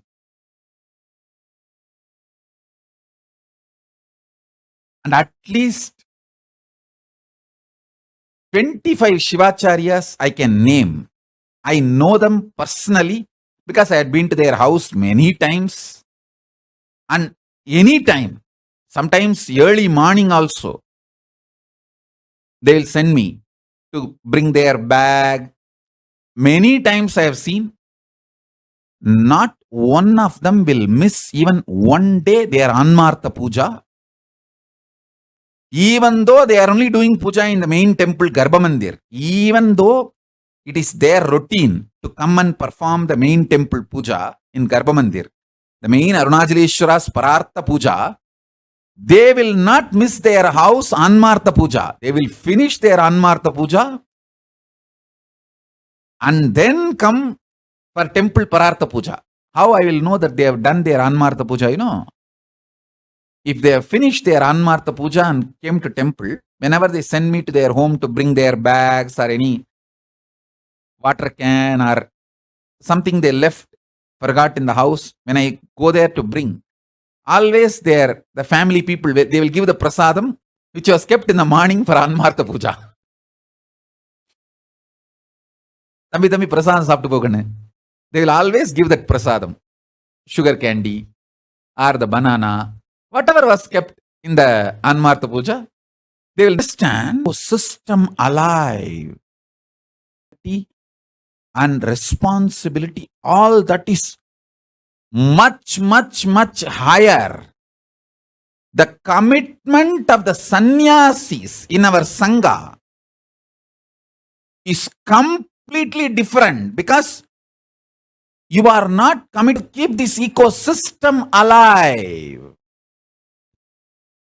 The sannyasis and Kailasavasis are Purna sannyasi or Grihastha.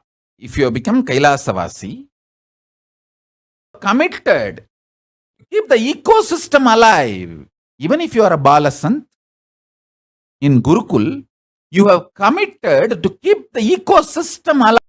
Sometimes a devotee who comes to Arunajaleshwara temple, he gets the boons from Paramashiva much, what do you call as bigger than the boons given to Shivacharyas or the Seva Vela administrators of the temple. But you need to know, living around him and keeping the ecosystem alive and being dedicated to him is the greatest boon.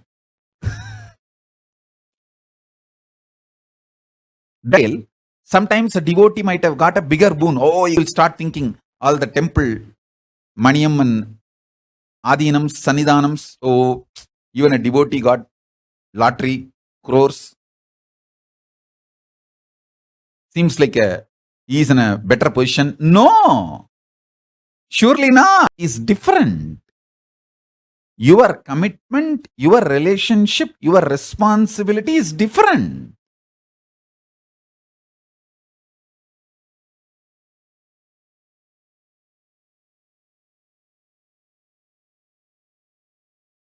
Only if he abuses Shiva or Shiva Bhaktas, it becomes Shiva Aparadha. But a committed person who is supposed to keep the ecosystem alive, even if he misses one day Shiva, does some mistake and does not do the Prayaschitta, that becomes Shiva Aparadha. Understand the level of commitment.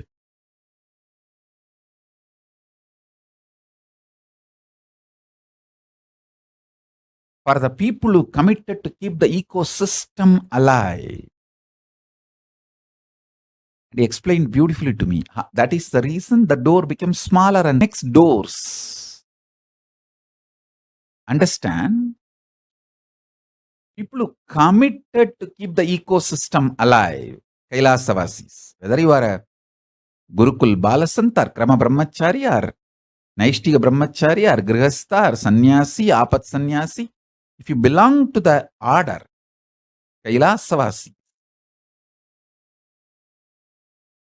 you are already in Salokya Mukti.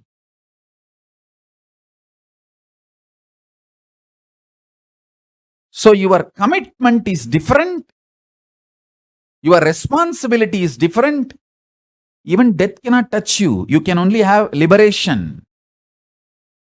Sometimes even when you ask for death, it only becomes liberation.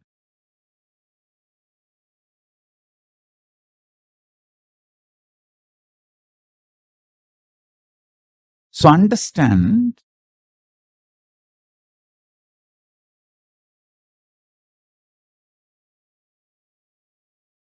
this truth I am revealing now. If you just receive and internalize, it will become just liberation in you.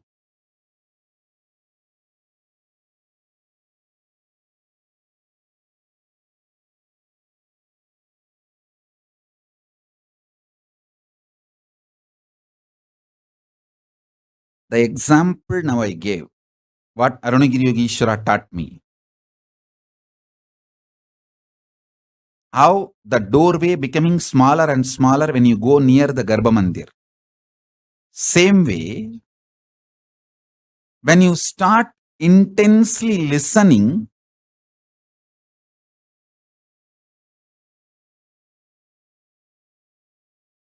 naturally you become more and more involved.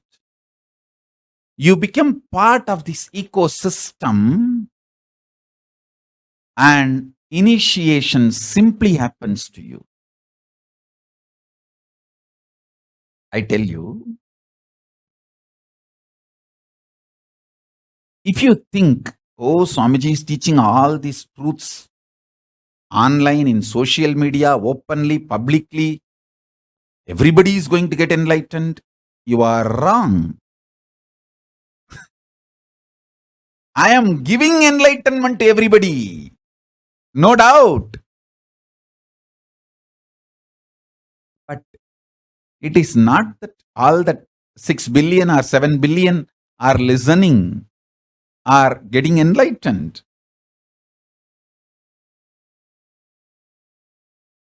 So understand that even if you are sitting now online, listening to this great truth about super determinism, feel proud. You are the chosen one. You are the chosen one. You are qualified for initiation. That is why you are sitting now with me.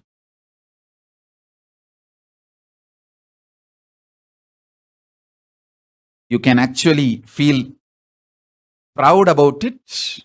You can do Atma Pradakshina. You can circumambulate yourself. You can do Atma Pradakshina of yourself. You can even self-kiss yourself. Wow. You are worthy of all the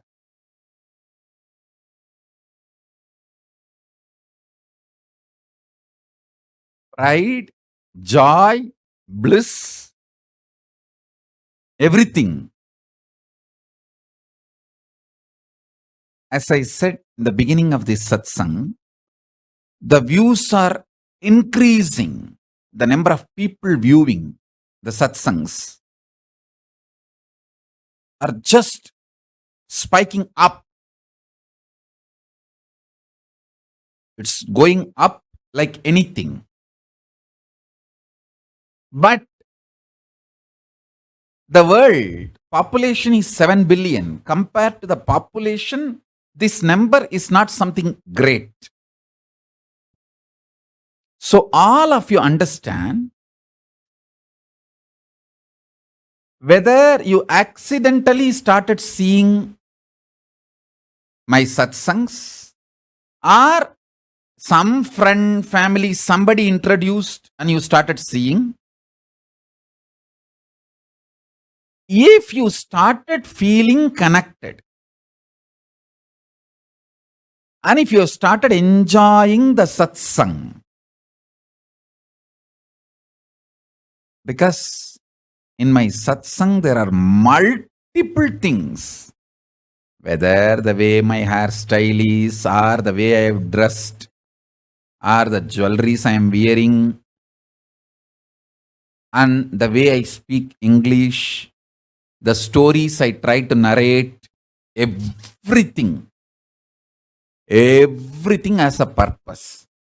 With all this, if you are able to feel connected and start internalizing, start listening to what I am saying, celebrate yourself, you are the chosen one.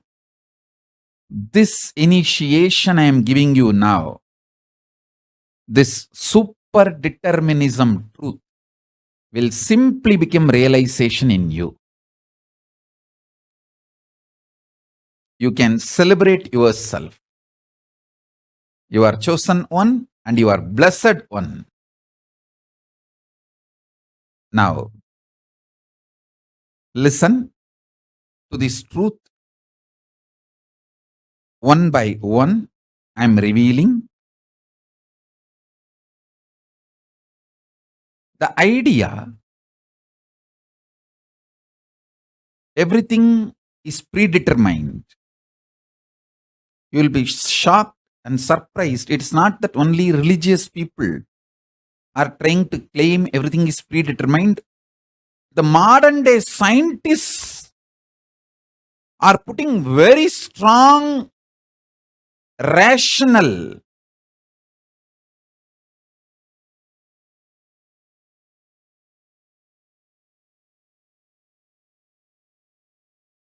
I'm surprised.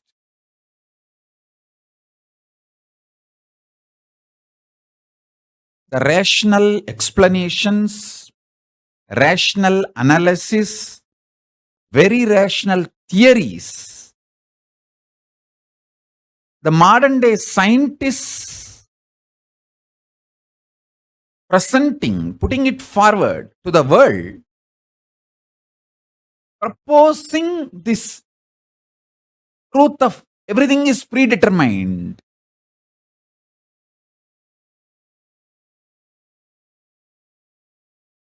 One side, the atheists, rationalists, they proposing the free will theory. The other side, some religious people, some modern day scientists, especially people from the field of quantum mechanics, quantum physics, all of them are proposing this everything is predetermined theory. And some philosophers propose because of your earlier choices, the choices you made earlier,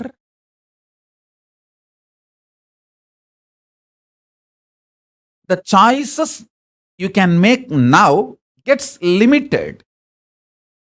The example which I was giving yesterday, the Satsangh. If you lifted one leg already, you can't lift the other leg because you need at least one leg to balance, to hold yourself.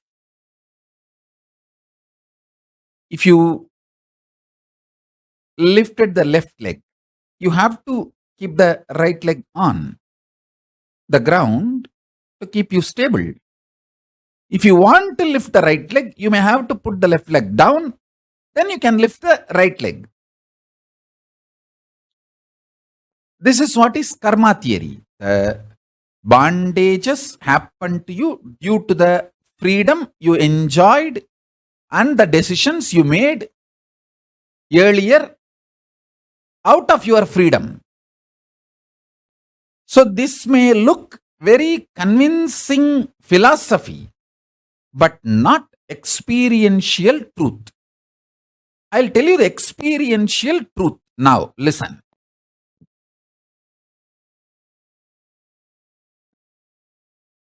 If I sit up straight, be very clear. Now the new and clear, the spiritual energy bombs will be showered on you.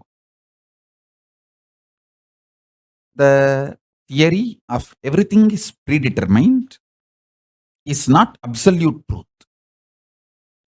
Everything is free will is also not absolute truth. Even the philosophy, because of the earlier choices you made, you have restrictions, certain bondages now, is also not a complete true experience of life. The truth, absolute truth, reality of life is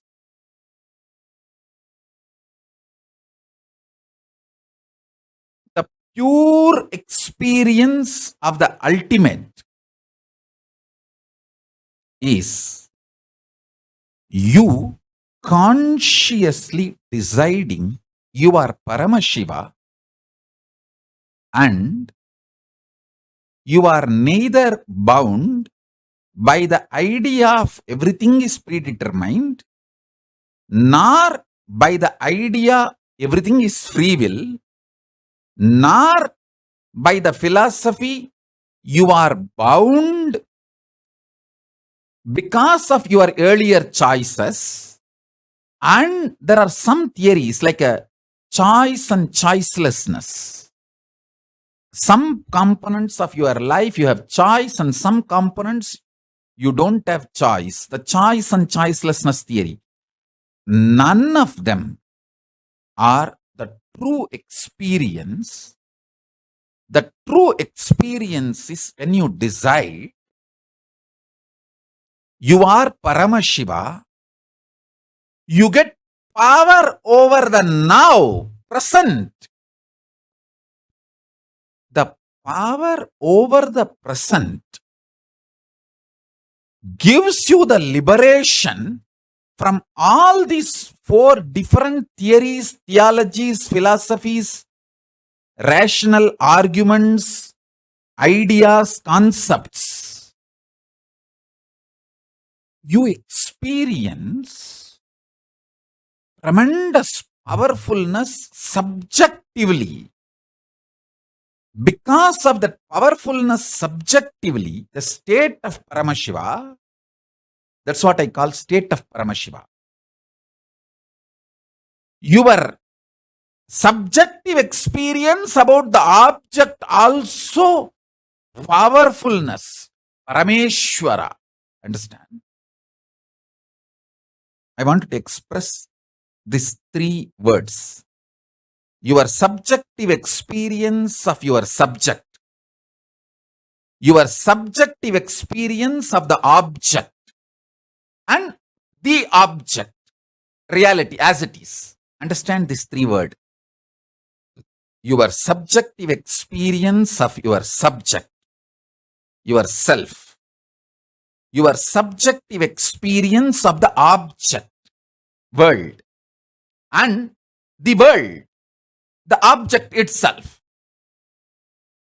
In these three, if you empower the subjective experience of your subject with truth, that truth makes your subjective experience of the object also powerful. When these two components of you becomes powerful, it impacts the object and makes what you want to manifest as life. This is the experiential reality of superdeterminism. Everything else is a delusion, false. You cheating yourself, you deluding yourself with any kind of argument. No, what Swamiji says is the ultimate truth, but not for me now. Even that. Whether you are ready to understand or not, sun is going to shine and wind is going to blow. Everything is going to happen as it is. If you join the Dharma club, people who understand the Dharma of life, universe, they are called Dharma club. If you join Dharma club, you become elite of the society, elite of the humanity. Whoever understands and behaves as an insider of cosmos, he becomes elite. If you want to enjoy the life of elite in the universe, come and join Kailasa government. Become an insider for Paramashiva's governance. Understand? Becoming part of this great Sanatana Hindu Dharma as an insider, by understanding this cosmic Dharma, you become elite of the humanity. Stop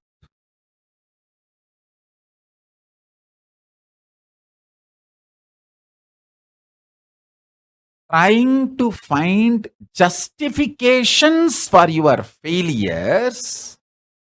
Decide to be successful. If you look inside you, you always find very happy the moment you can get a very logical reason for your failure. You feel, now I am done. Appa. I have logical reason why I failed in my relationships, in my business, in my ventures, in my work, in my goals. Now I am justified. I am all set to start the wage, to start the war, to start my life.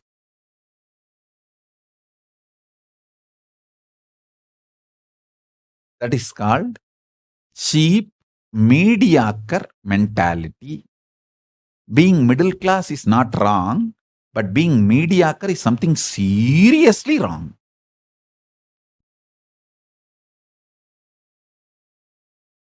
Mediocre people are very happy by finding justifications. Justifications is all they search. People who decide to win are elite, not justifications to justify their failures externally or internally. Understand?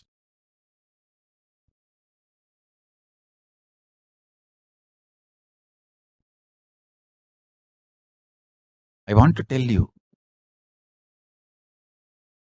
this truth which I described now,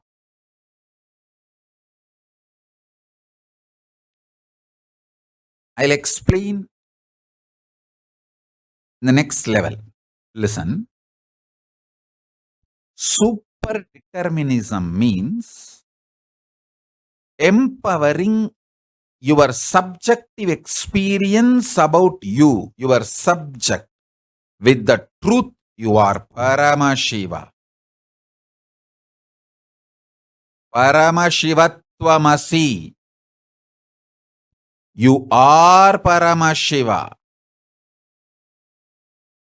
Empower your innermost subjective experience about yourself consciously. You are Paramashiva because that is the truth. And from that powerfulness, analyzing your subjective experience about the object, world, understanding everything happened in your life is just to trigger this enlightenment in you, trigger this awakening in you. Even the grahas, there is no graha, bad graha. There is no time, bad time.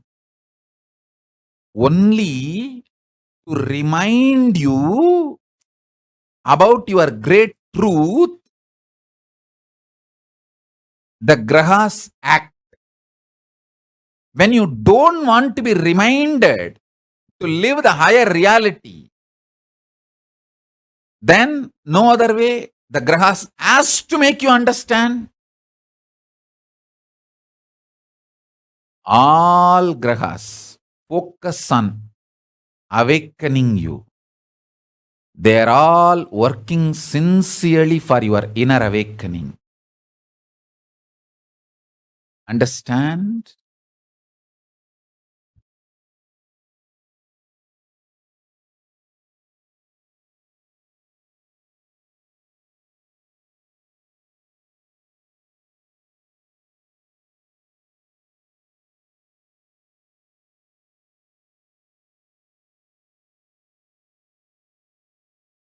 Singapore Sarvanyapita, don't wake that baby up. Let her sleep. She's intensely listening to me.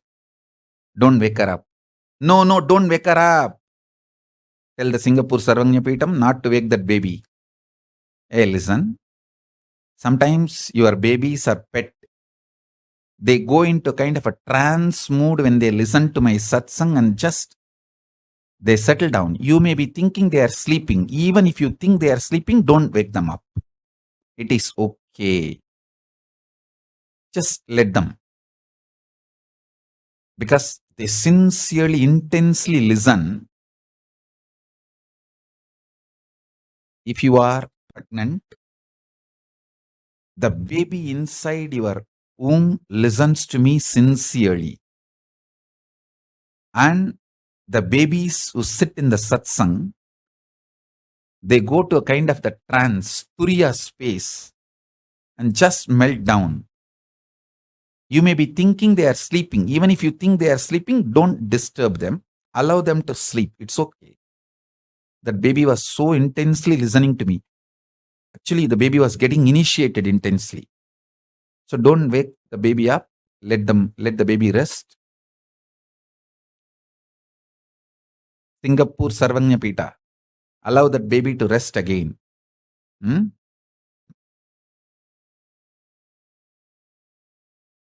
I tell you, even the pets, when they come and sit for satsang and they just fall asleep, don't think they are falling asleep. Even if you think they are falling asleep, don't disturb them. They are in a trance. I can see very clearly in how many places that initiation is happening.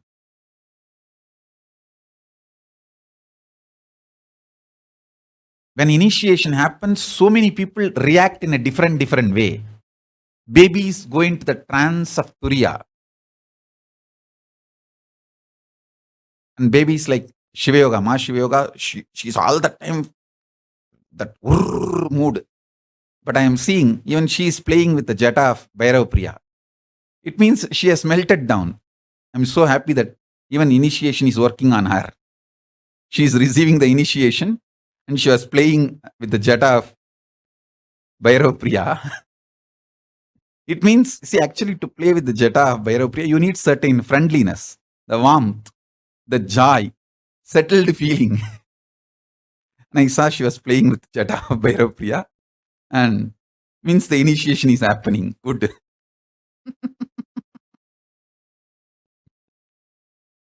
Good for me and good for all, good for everyone, good for Skandamata.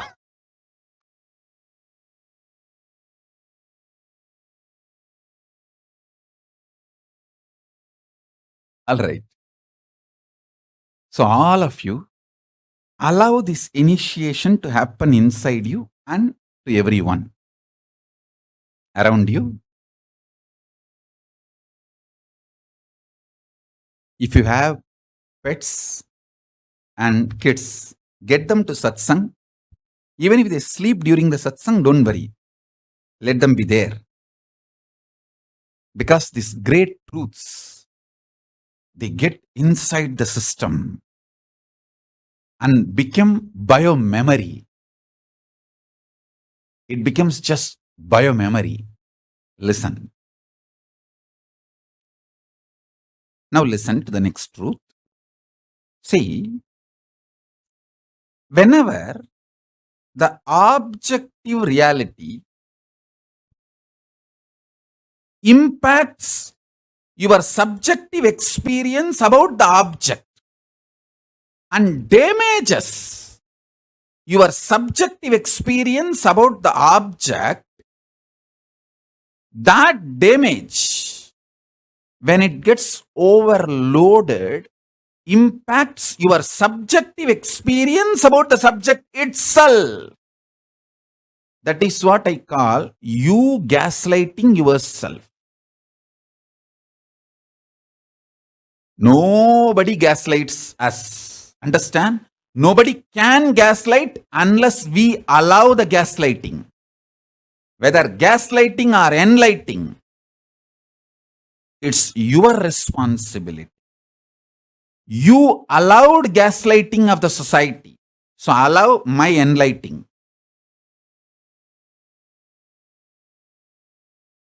Stop allowing the society's gaslighting. Allow my enlightening. So listen carefully.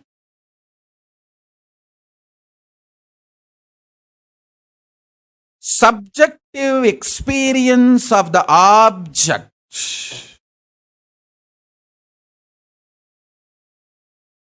should be impacted, impressed by the truth of the subjective experience you are Paramashiva, not by the objective reality so-called this world and your equations with this world. You always have wrong equation with this world. Always you feel injustice is done to you. somehow that becomes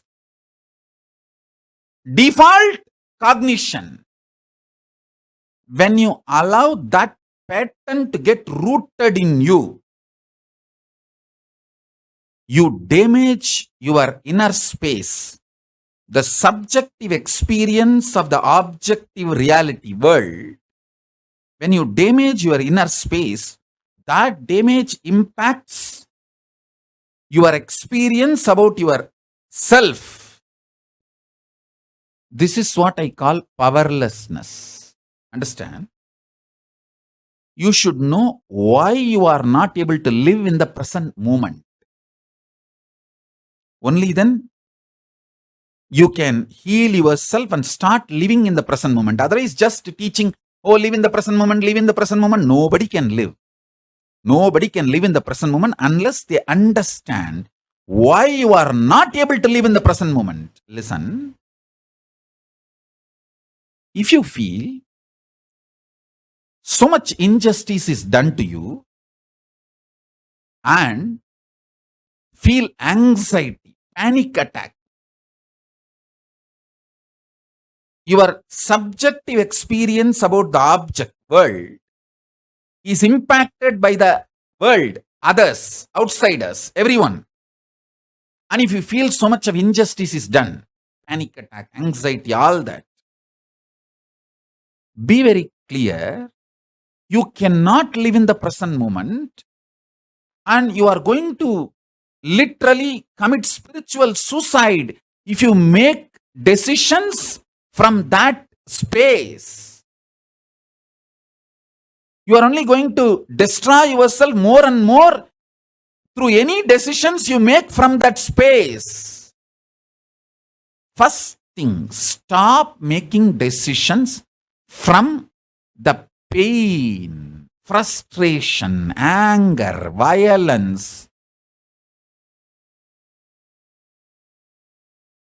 powerlessness of the subjective experience about the objective reality. Listen to that. Listen to this truth.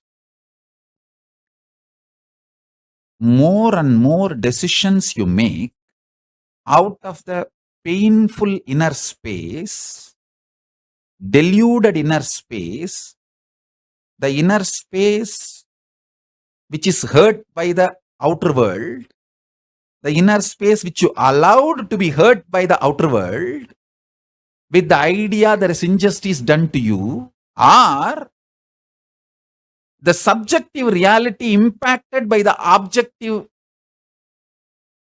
reality, the objective world, due to sometimes you blame an individual person, or sometimes you blame a situation, sometimes you blame the ecosystem, sometimes you blame the whole world. Whoever you may find, blame or not blame, sometimes you will even blame yourself. Even that is wrong. Blaming yourself is not something cute. No. Listen, whether you blame others or your subjective experience about yourself or your subjective experience about the object, anything. Powerlessness is wrong in any form and name and brand.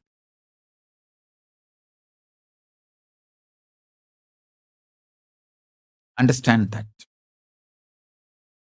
Understand that. Blaming others or yourself or the ecosystem, everything is wrong. Blaming is wrong. Trying to find justifications for your failure is not success, or that is not the life's goal. That is not life. Life is manifesting the powerfulness. You are Paramashiva. From that powerfulness, healing your subjective experience about the object, this world, completing, empowering yourself powerfully. From that powerfulness, impacting this world. with joy, ecstasy, love, compassion, oozing out energy. This is what I call manifesting Paramashiva. Manifesting Paramashiva. Understand? This is what I call manifesting Paramashiva.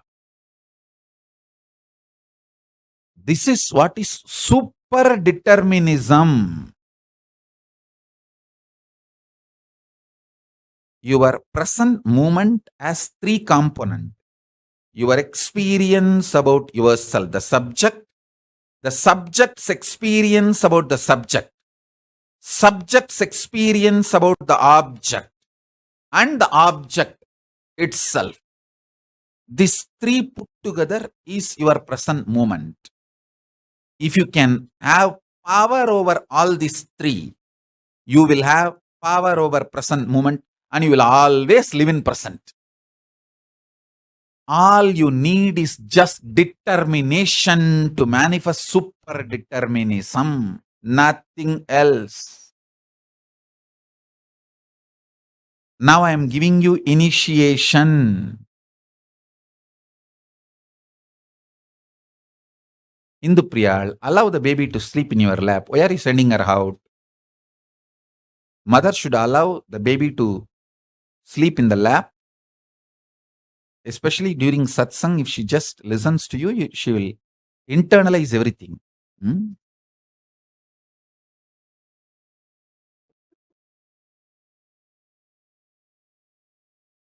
So now listen. I'm repeating. Sometimes people tell me, Swamiji, you repeat many times. That is okay. I'm not giving some political campaign speech, or I'm not giving some oratory lecture, or I'm not here to prove some oratory skills of me or nothing. No. I am simply transmitting this truth. I am initiating you. So I will have to repeatedly repeat till this realization is transmitted inside you. So from various angles, I have to repeat the same truths till it becomes your realization. That is my responsibility. That's my commitment. My commitment is to enlighten you. So now,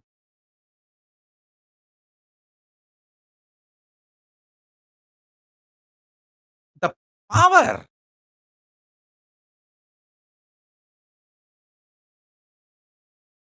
over now, the present moment, not only makes you manifest what you want, you literally manifest a kind of an ecosystem around you. See, never underestimate the power of the ecosystem. I want to tell you some real living examples. If you heard about the great temple of the great Bhagavan Sanishwara in Sani Shignapur in Maharashtra, even now the whole village does not have door or lock for any of the houses, including the police station which is there, which has not received a single theft complaint. Last 300 or 400 years, the whole village, I just bow down to Bhagavan Sanishwara.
power of that ecosystem.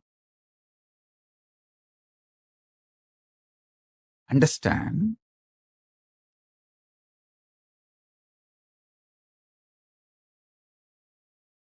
The village head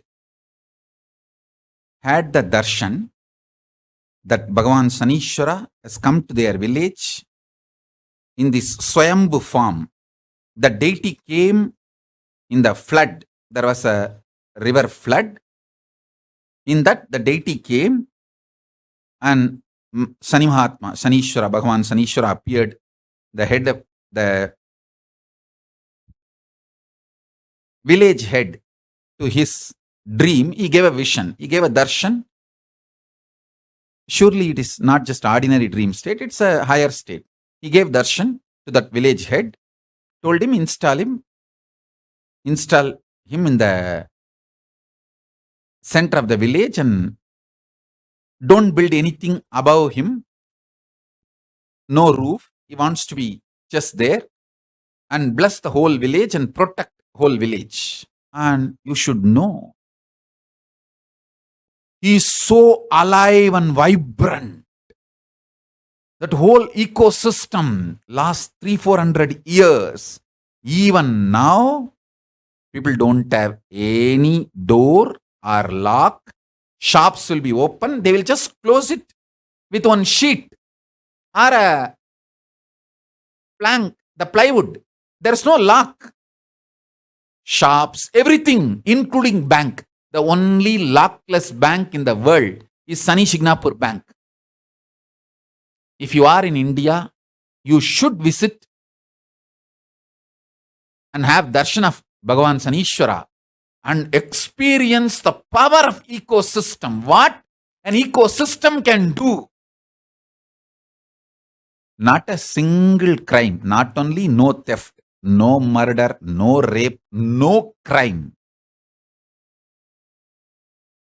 The world's crime-free ecosystem for the longest period in any recorded history is Sani Shignapur. I can boldly tell this.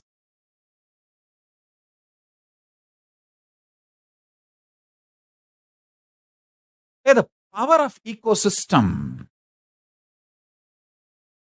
You can give any number of 1,000 logic, reason, analysis. Some of the people even trying to break that idea. Nothing can be done. The ecosystem will alive. I pray to Bhagavan Sanishwara. Let that ecosystem be kept alive to the whole world, at least to show as a model. All the human beings living there feel so safe, protected, and nobody does any crime. Can you imagine a police station which has not received a single complaint?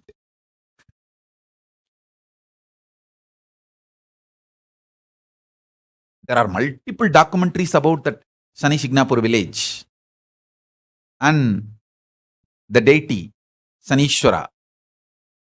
This is one. There's a next one. Yes, you can all have the darshan of Bhagavan Sanishwara.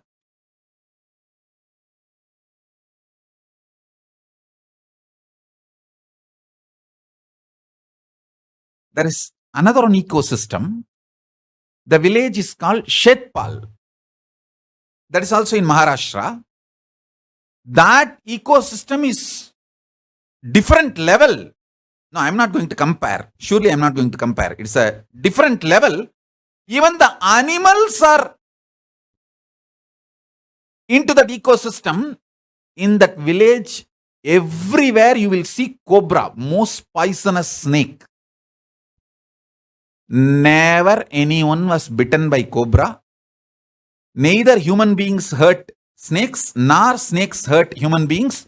They are all there in the house, in the classrooms, while the classes are going on. Every house has a corner called Devasthan, where the snake's deity will be there or snake will be drawn. The cobras, they come and just rest there, happily eat, sleep, and go out when they want. they become part of the people's life.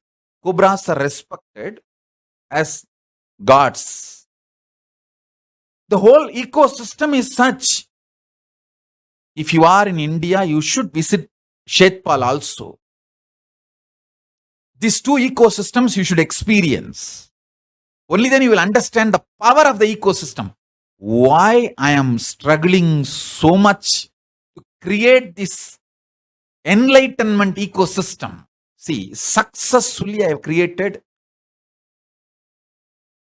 in Bididi, especially the Gurukul. See there. If you see all the Kailash courtyard power manifestation sessions, if you are blessed to attend physically, you have done something great in your life and you are blessed. One good thing is that we have video recorded the whole thing. It's something, I think, 3 months sessions I conducted. You should see all that video record. It is just the power of the ecosystem. Paramashiva manifested through me. If I just dictate the instruction and initiate one Balasant, all Balasants will manifest that power. Every morning I will come down. I will come down with a Jnananjana, energized, with that specific power manifestation. And today I will say, okay, today you are all going to be initiated into the power of Sarvanyatva. Keep the Jnananjana Mahadvait. Mahadvait will keep the Jnananjana for all the kids. I'll say, come on, now I'll describe the Sarvanyatva power. Come on, today I'm going to manifest, initiate all of you into the power of 3D printing technology, conscious 3D printing technology, manifestation, the materialization. And put the Jnananjana and all the kids will start manifesting the powers. Understand? Now in Kailasa, even for adults, all kinds of human beings, just like how I manifested powers to all the Balasans in Kailasa courtyard, same way it is going to manifest in Kailasa for all human beings from all backgrounds and all animals also. The whole ecosystem, the energy for the ecosystem is ready, and the ecosystem is ready. Understand that. This body, last 2.5 years, it went through something extraordinary. The manifestation of Paramashiva is so intense now.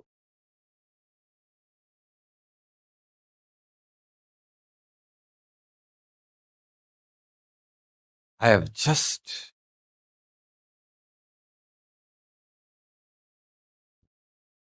I'm so happy.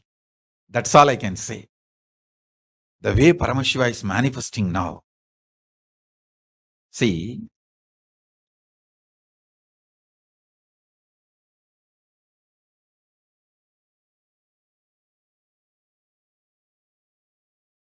I wanted to confess to all of you, to tell you some of the truths opening my heart. One of the worst thing I have done in my life, the biggest mistake is picking up the habit of eating every day. That is the biggest mess I made. See, from the young age, everyone who brought me up, whether Raghupati Yogi, Kuppammal, Isakki Swamigal, Annamalai Swamigal, Ram Surat Kumar, none of them ate regularly every day. Very poor eaters. Once a month, Isakki Swami will eat. Sometimes twice a month. Kuppammal maybe once in week. Raghupati Yogi will eat once in 3-4 days. Otherwise, just cup of coffee or tea. Ram Surat Kumar also rarely only he will eat. There is no habit of regular eating. Annamalai Swamigal also, just milk and little, what do you call, peanuts. Narayana Swami, absolutely nothing. No food. I was influenced, impressed, brought up by all these people. Everything was very fine I never picked up the habit of eating regularly. It is after I started traveling, especially outside India, for the Sangha work. From I think 2003, I started traveling outside India. Slowly, in that 6-7 years, very loving influence of all these so-called devotees. No, they were all very honest, and I will never doubt their love for me and their care for me.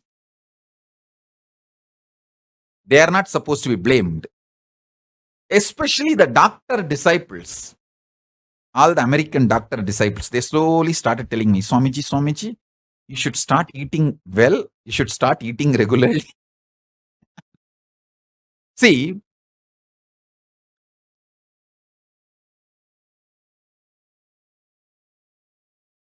my mother and grandmother, they are also from middle class family only. But never they were able to influence me in this subject because my gurus were strongly protecting me. My gurus were all alive and I was continuously influenced by them. For my mother and grandmother,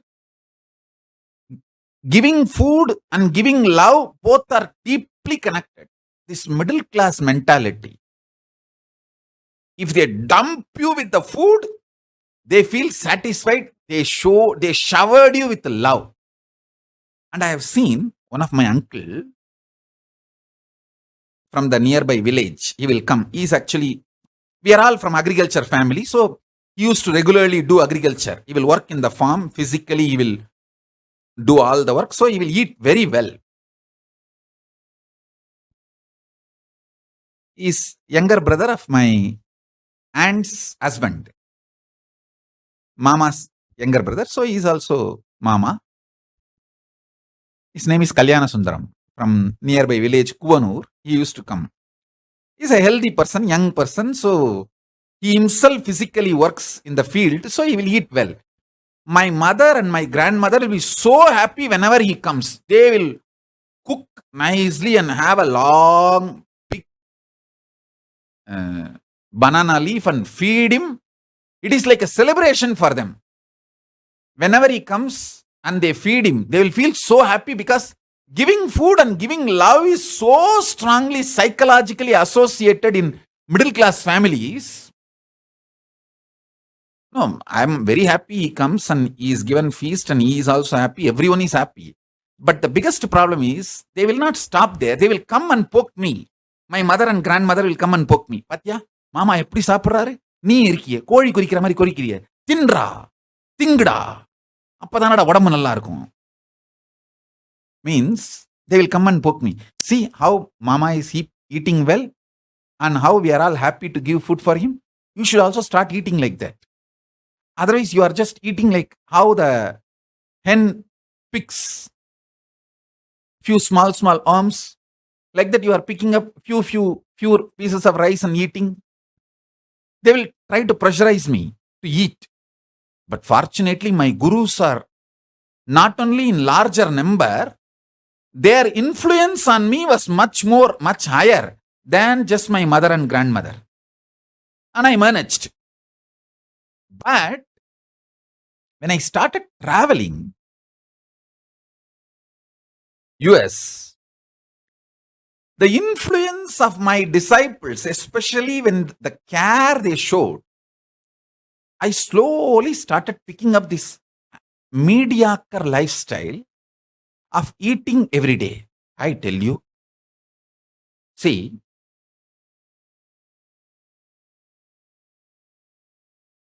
the American doctors, the devotees, it's not their mistake. Their standard is a common man who lives roughly 100 years and his life's purpose and his life's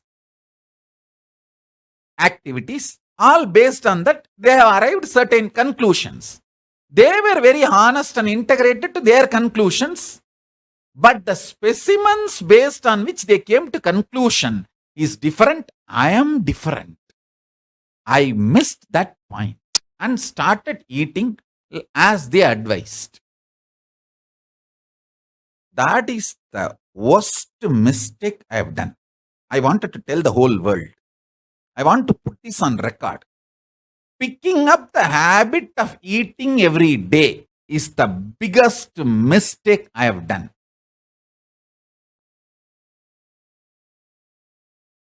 At one time I realized it. Hey, I should get back to the lifestyle given by my gurus to me. This rarely eating once in 15 days, that this everyday eating can be okay for the people who are planning to live 100 years. Okay, a common man who is working for only his enlightenment, and his plan itself is to live 100 years. Within that 100 years, have one wife and car and a house and few kids and little enlightenment, and pack off and go when time comes and reach Kailasa. For this kind of a lifestyle, eating every day is okay. But not for what I have come to this planet Earth. See, my gurus gave me these two instruction, important instruction. One cloth, one meal. That one meal also. Oru sorum, oru sarum. One rice, one juice. Like a rasam or sambar. Oru soru, oru sar, oru more. Means buttermilk.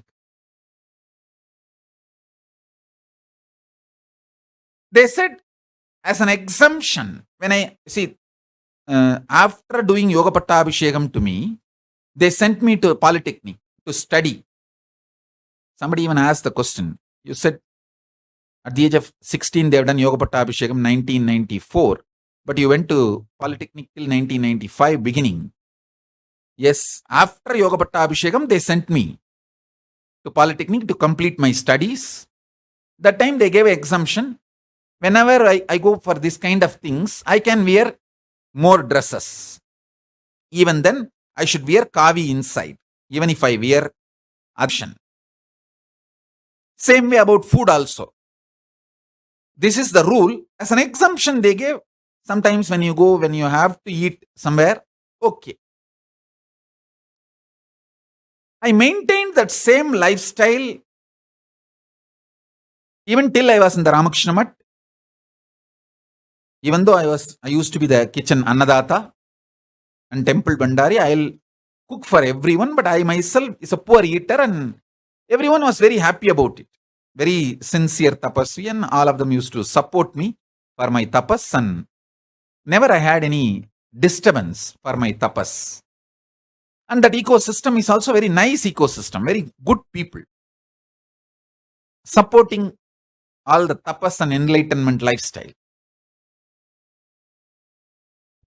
The only thing, the mess I did is, even after I became completely free and my own life and started this public life where I am the head, I am the decision maker, I am the leader, even after that time, I continued the exemption as a rule. That is the mistake. That is the mess. This one piece dress. As an exemption, once in a while, if I was wearing 2-3 pieces, that is okay. But that should not have become a lifestyle. Maybe when I come for satsang, when I come for public programs, I can wear the attire needed for the occasion. But when I come back, retire in my space, I should have maintained just that. My guru's instruction, one piece. But unfortunately, slowly, the exemption given by them has become lifestyle. I tell you, when I started covering myself fully, not only the others can't see my body, even I stopped seeing my body. And I stopped seeing how others are reacting seeing my body. All these 3-level blindness has happened. I stopped seeing my body, means personal blindness, and others can't see my body. That is the 2nd-level blindness. And I cannot see others' reaction in their eyes when they see my body. That's a 3rd-level reaction. All the 3-level blindness has happened. See, women need to cover their body is a culture. But even culturally, in Hindu tradition, a sannyasi does not need to cover his whole body. Just one cloth is enough. Even culturally. Culturally, one cloth should be the rule for sannyasis especially. This blindness plus this everyday eating habit, which is again exemption become rule. This too is what I consider responsible for collapse of my health. Otherwise, if I maintained this too properly with just one piece dress, like how I usually now wear, how I am wearing now, just one piece dress and same one meal.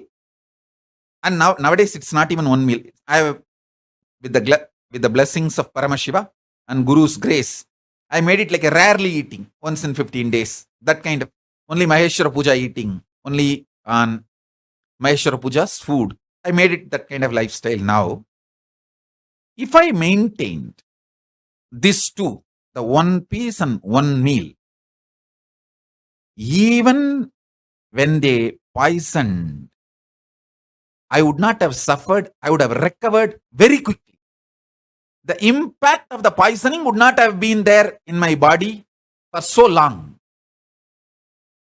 The detoxing, recovering myself would have been much easier, quicker, if I maintained that two rule given by my gurus. See, one great thing, now I am absolutely healthy, fully healed, recovered, very strong, powerful, much more than the earlier. Best health. But if I maintained the Guru Vak given to me, without allowing the exemption to become a rule, things would have been much better. Health would have been much better. That's all I feel. I want all of you to know, never use exemption as a rule to dilute yourself. I want to put this on record. One thing I am so happy now, even the Kailasa ecosystem has become a tapas ecosystem. I tell you, everyone has gone through so much of cleansing, physical detox and mental detox and real conscious stamina.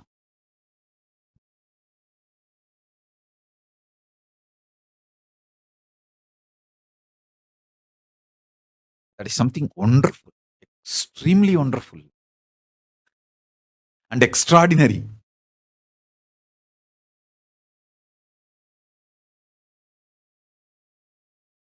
Everything, every one of you,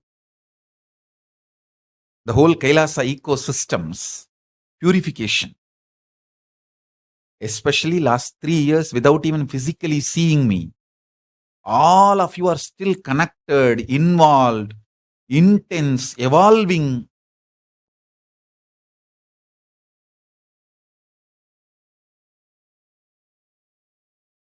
Yesterday I received a message from Deepika. She was asking for some what she needed. And then finally she put a line. Swamiji, if you say what I should do, I'll just obey because I'll be a chaste disciple to you. The moment I read that line, I literally felt I should call and talk to her. That one line, I was explaining that yesterday I received a message from Deepika, one of my sannyasini. She said what all she wants and all her, whatever she wants to express to me. And then finally she put one word. Whatever you say, finally, I will do that. I will never question you. I will be your chaste disciple. The moment I read that word,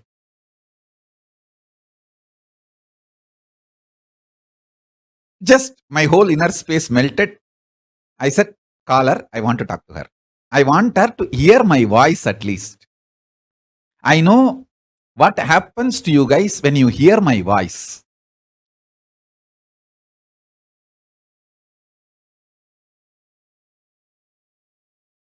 I can transmit literally the care and love I have and give you the assurance you are mine. I am verily part of you. Even if I scream. That is why nobody respects my screaming. Even if I scream, people say, oh, it's so cute. Even in my scream, you can see very clearly the deep care, love, the oneness I carry with you, and how I feel you are insider, you are part of me. It's not that when I call, I'll be conjifying, I'll be saying, Mane, Tyane, oh, you are such a nice daughter, you are such a nice. No, I will never tell all that. That way only. But they all know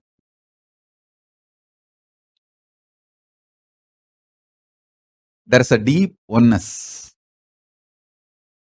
After calling and telling, explaining what I want to explain, I'll naturally scream. Making me call all the time, making me attend personally everything. I have so many things. I can't sleep, I can't rest. As if I'm sleeping. I don't sleep, that is different. I'll do all that. But they also know this is the way I relate. But I know just my voice, what it can do to them. Same way, this Nirbhaya, she will send a long message, all polembifying about everything in the world, including an ant in front of her. She will say that that ant is doing all conspiracy against me. This world's best conspiracy theorist mind is 10% smaller than Nirbhaya's mind. She can really make all conspiracy theories, the world. But end of this whole thing, finally she will tell, you forgive me, even if I have spoken anything more. All right, what to do now? She pressed the right button. When you do everything and press the right button, what to do? All right.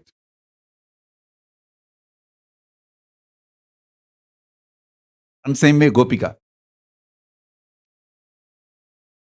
She's absolutely chaste to me, committed to me.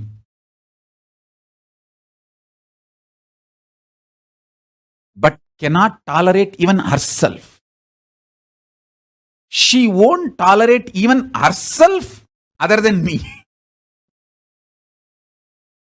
Once I went and told Arunagiri Yogeshwara like this. See, I read the story of how the Bringi Maharshi worshipped only Shiva and did not worship Devi, Parvati, Parashakti. And I read the whole story and I felt Bringi Maharshi was right. I went and told Arunagiri Yogeshwara, what is the wrong Bringi Maharshi did? You all should read that his story, that he worshipped only Shiva and did not worship Devi, and then Devi took her part from his body. Then finally, Shiva gave him the knowledge that he and Devi are one and the same by giving Ardhanarishwara darshan, and he also completed and understood, realized, and got the blessings of Shiva and Devi together. And you should know the story. I went and asked Arunagiri Yogeshwara, what is the wrong?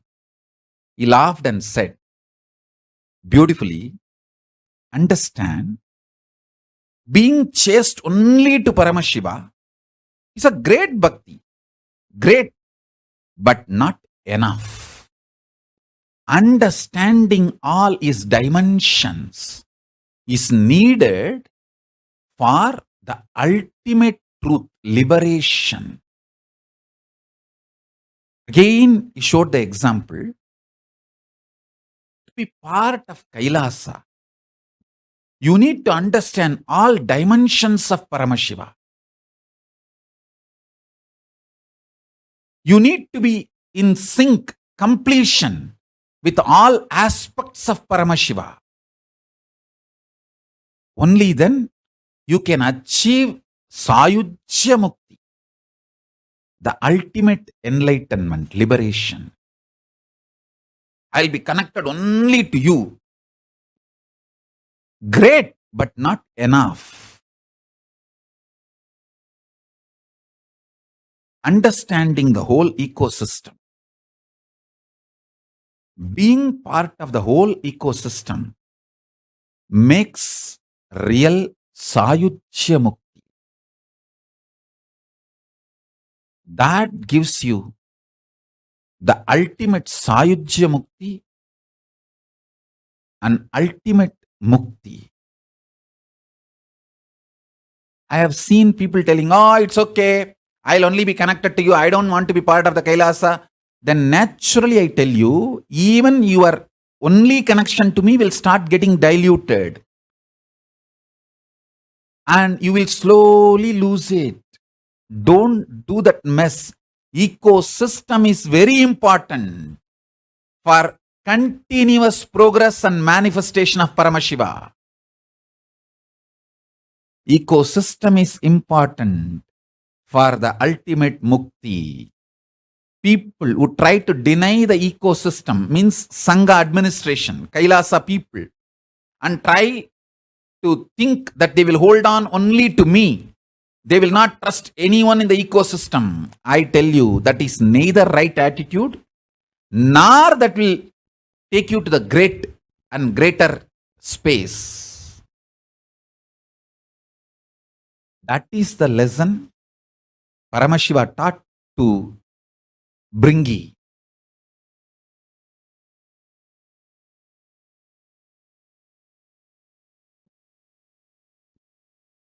That is why when I go to temple, I will worship every god, because I know all of them are part of the ecosystem. First I will bow down to Ganapati, then Subramanya, then Nandishwara, then Badalalingam Adi Guru, then the Gobaratalayanar, then Arunagirinadar, then Vallala Maharaja, then Kalabhairava, then Mohini. Mohini is the Vishnu. In Kiligopuram, there is a Mohini deity. The Vishnu's incarnation is there. We worship and then go inside and have Paramashiva's darshan. And Ardhanarishwara and Dakshinamurti, all the different manifestations of Paramashiva, Parashakti herself.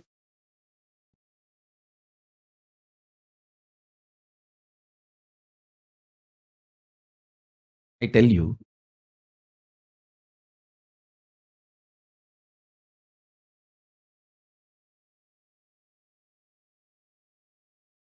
ultimate truth is not difficult. That is the most easiest, because that is the truth. To be diluted is the real difficulty. Then you have to do too many things to be in a deluded state and diluted state. Ultimate is very easy. Be in the easy ultimate truth. Super determinism is the most easiest way to exist. I'll continue. In the further satsangs, I sincerely request all of you to watch this satsang at least 2-3 times. So everything I said gets into you and starts manifesting as realization. So with this, I bless you all with the initiation and blessings. Let's all manifest the state, space, powers, being, superconsciousness and Kailasa of Paramashiva. Let's all radiate with integrity, authenticity, responsibility, enriching, causing, living Paramatvaita, Shuddhatvaita Saivam, the state, space, powers, being, superconsciousness and Kailasa of Paramashiva. Paramashivoham. Om Nithyananda Paramashivoham. The eternal bliss, Nithyananda. Thank you. Be blissful.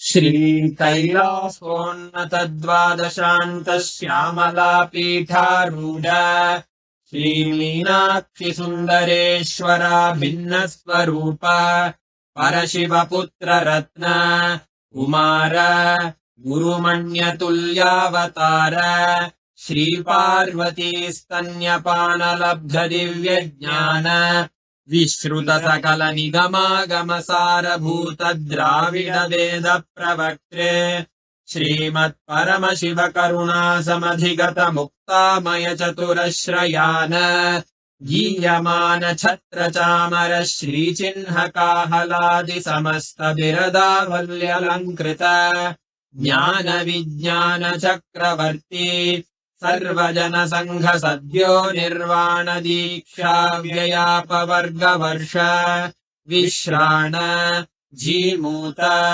परमत कलभ Kesari शैव सिद्धांत स्थापनाचार्य श्रीराजाधिराज पांड्य महाराज गुरु क्षपण शाक्यादि महांधकार निवारण ज्ञान भानु वीक्षणानर्हार्हध्वजोच्छेदन पूर्वक श्रीमद्वृषभध्वज स्थापक शैव समय कर्त्रे सर्वज्ञ पीठारूढ़ श्री जगद्गुरु श्री ज्ञान संबंध देशिक स्वामी वागीश सुंदर माणिक्य वाचक स्वामिना अवतार भूत श्री ज्ञान संबंध स्वामी पुनरुद्धृत श्यामला पीठ सर्वज्ञ पीठ त्रिनवत्युत्तर द्विशततम गुरु महासन्निधान अरुणगिरि योगीश्वर परंपरागत अरुणाचल सर्वज्ञ पीठ गुरु महासन्निधान कैलास परंपरागत कांची कैलास सर्वज्ञ पीठ त्रयस्त्रिंशदुत्तर द्विशततम गुरु महासन्निधान नित्योत्सव नित्य मंगल नित्य कल्याण नित्य रचित कैलास परंपरागत आदि कैलास नित्यानंद पीठ महासंस्थान महासिंहासन पीठ कर्तः साक्षात् श्री परमशिव समुद्भूत कैलास परंपरागत वैवस्वत मनु इक्ष्वाकु हरिश्चंद्र भगीरथ श्रीरामचंद्र शूरसेन इत्यादि अनवच्छिन्न सार्वभौम चक्रवर्ति परंपरागत चतुष्षष्टि योगिनी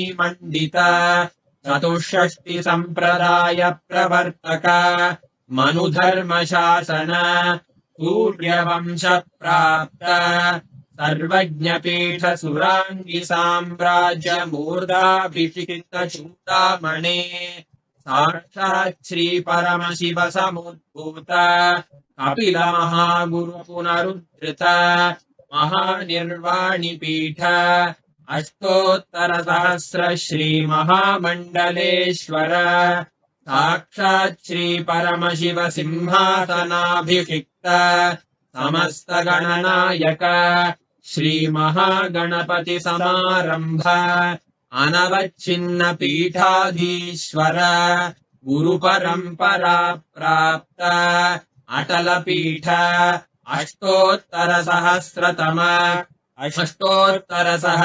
श्री अटलपीठाधीश्वर धर्ममुक्तिस्वर्गपुरस्वर्णपीठ त्रयोविंश गुरुमहासन्निधान कैलास परम्परागत आदिपीठ सर्वज्ञपीठ जगद्गुरो श्रीकैलास पुनरुद्धारक श्रीकैलास परमाचार्य श्रीमत्परमहंस परिव्राजकाचार्यवर्य सच्चिदानन्द प्रणवस्वरूप श्रोत्रिय ब्रह्मनिष्ठ श्रीमज्जगद्गुरु श्रीलश्री भगवत् श्री नित्यानंद परमशिव श्री ज्ञान संबंध देशिक परमाचार्य स्वामिन् अत्रागत्य परिपाल्य च अस्मान् विज्ञान वितरणेन विजयी भव जय जय।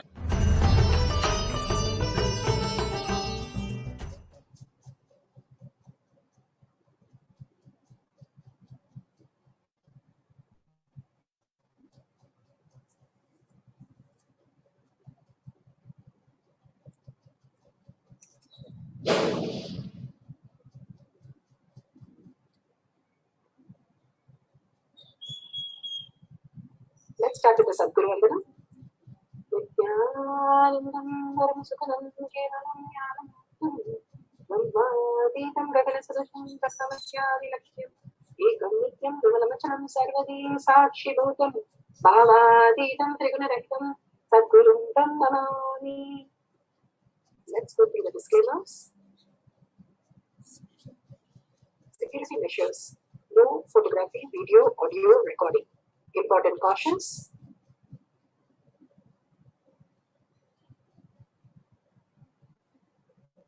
Please be aware of the important cautions.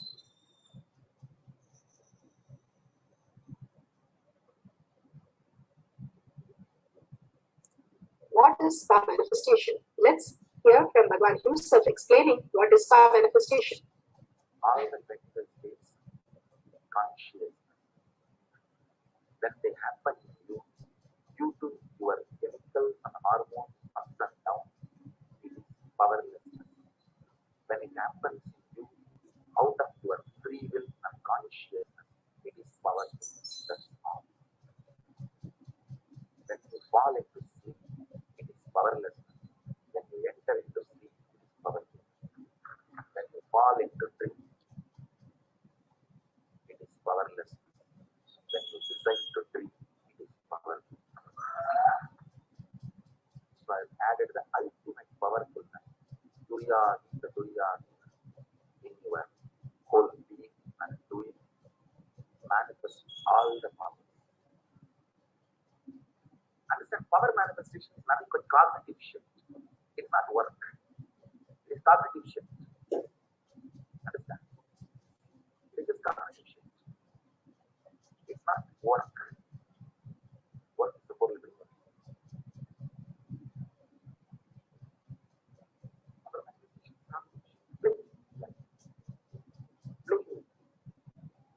Being alive. Static matter, dynamic activity, strategic existence, all these things has no boundary.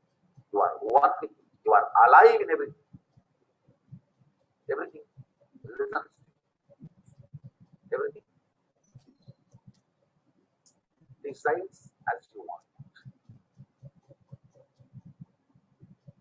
Power manifestation, cognitive shift, raising your frequency, not work. Now let's understand who is Paramashiva. Bhagavan himself has beautifully explained the Paramashiva in office. Paramashiva, that manifestation, pulling out of delusion and liberation He resides in his supreme Paramashiva Swarupa as Ajomuha, Radhomuha, unborn, beyond form, formlessness. Is Paramashiva Swarupa. That Paramashiva Swarupa manifests with these 5 faces as Sadashiva, Tatpurusha, Vamadeva, Ahora, Satyojata, Ishana. 5 faces he manifests, and thus the Panchakritya, Srishti, manifestation, Sthiti, sustenance, Samhara, rejuvenation, Dobhava, pulling out of delusion, Anugraha, liberation. Understand? He does all these 5 jobs.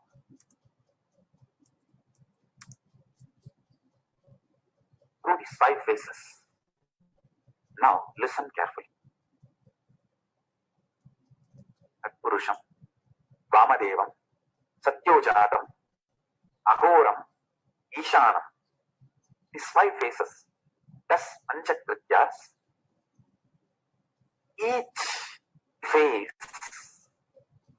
each dimension is not just one F-A-C-E phase, P-H-A-S-E phase. It's not just F-A-C-E, P-H-A-S-E. Understand?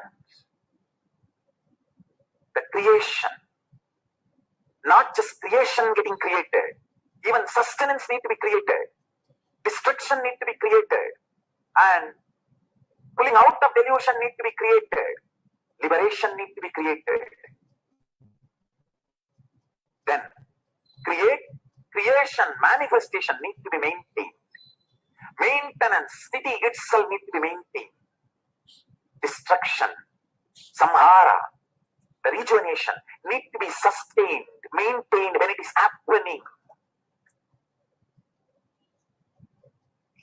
Pulling out of delusion, Prabhava, need to be maintained when it is happening.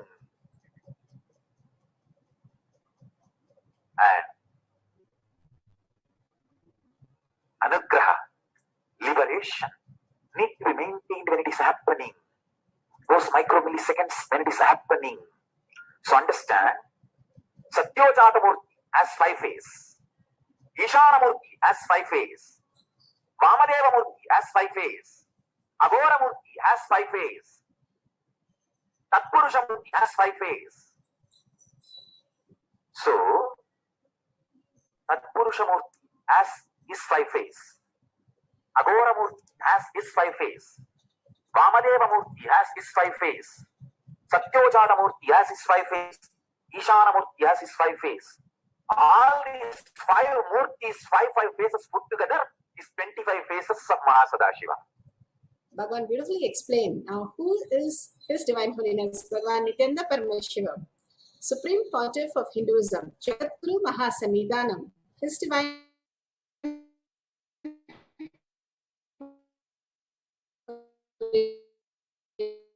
Holiness Bhagavan Nithyananda Paramashivam is a reviver of Kailasa, a cosmic borderless Hindu nation, from and is a Supreme Pontiff of Hinduism. He has made the science of our manifestation, yoga,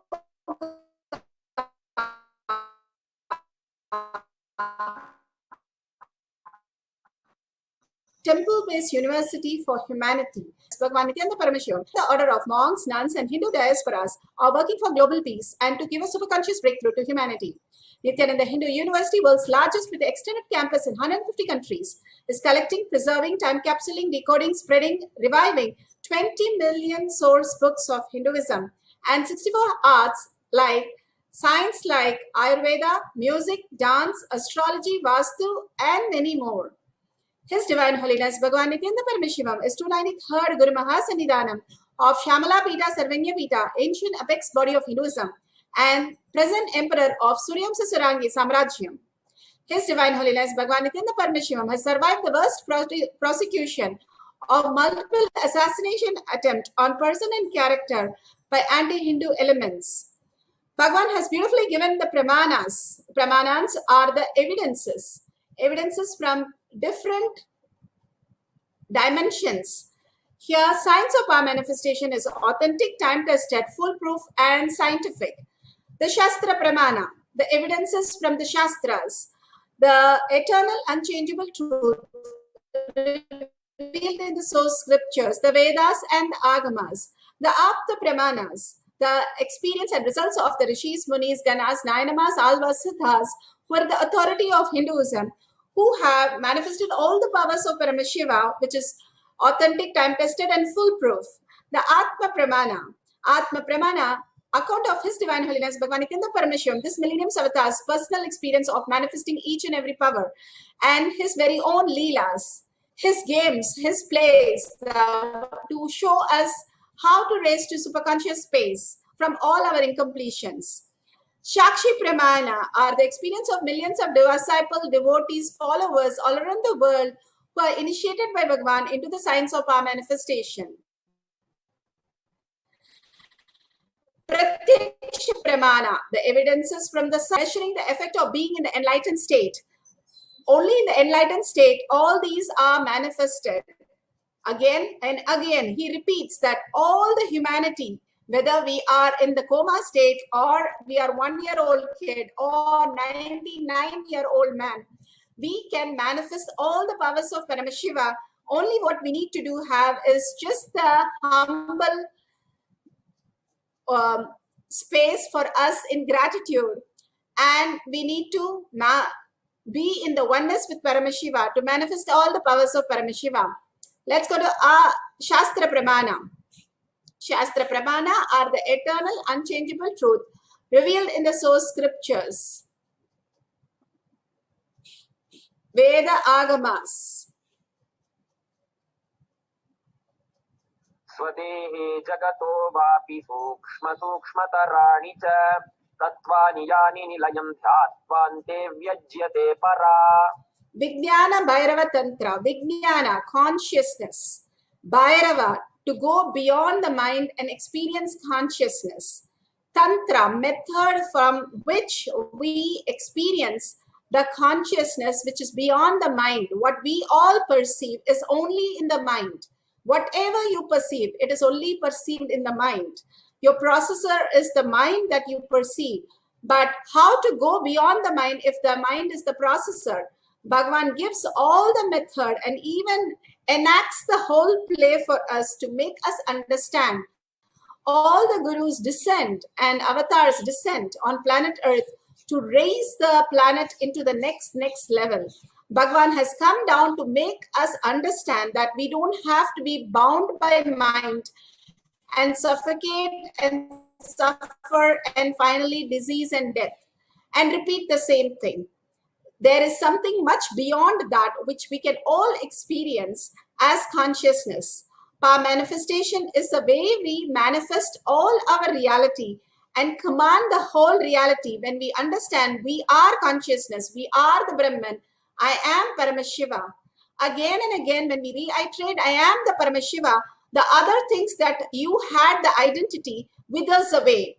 How does it wither away is the Tantra, which is the technique. Bhagavan Paramashiva here says, cognize deeply that from that subtle to the subtlest constitute principle of your whole body or the whole universe simultaneously consist of an essential reality that are being absorbed in the source cause. By the experience of such restful awareness, one becomes complete from all thoughts and unite and the ultimate universal divine power, Paradevi, is revealed. The supreme power manifestation happens. Bhagavan has beautifully explained in the Sutra 54, Dharana 31, in Vijnana Bhairava Tantra, how we can experience the highest reality. Bhagavan played the Leela to explain that how the food and the clothes, that he did not follow the Guru Vak and simply fell into the prey for disease and simply caused problem. And when he dropped that, simply his disease just withered away and he restored his body just like that. How Guru Vak is ultimately a gift. Only you're blessed. He sent the Guru. If you understand and you know the Guru, 1 in crore, like 1 in 1 million, 10 million, understand these things. If you're able to understand the Guru, if you're able to understand that you are super consciousness, even if you understand, even if you're coming for the satsang, and even if you're listening to Bhagwan, he says, do the Anga Pradakshina for yourself because you are the chosen one. There are 7 billion, now you should say 8 billion people who's constantly in suffering, fear, trauma, mental health, whatnot, poverty, job loss, relation loss, everything. That is because of the delusion is getting more and more intense to break itself open to the superconscious space. Falling into delusion is foolishness, Bhagavan says. Higher and higher consciousness is available for us to experience that. The more, not just the understanding, but what we digest, we need to manifest as our reality. Only then all these truth has become yours. You have manifested your health, wealth, relationship, and job, and everything that you wanted has to be manifested.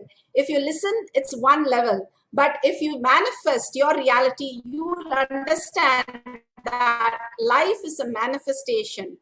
Bhagavan clearly explains how he had to, even physically, he said, he had to drop his dress, he has to drop his food for him to showcase how the health has to be restored. He says, we allow the outer world delusion. If you allow me, and I can make you enlightenment. I can share the enlightenment with you.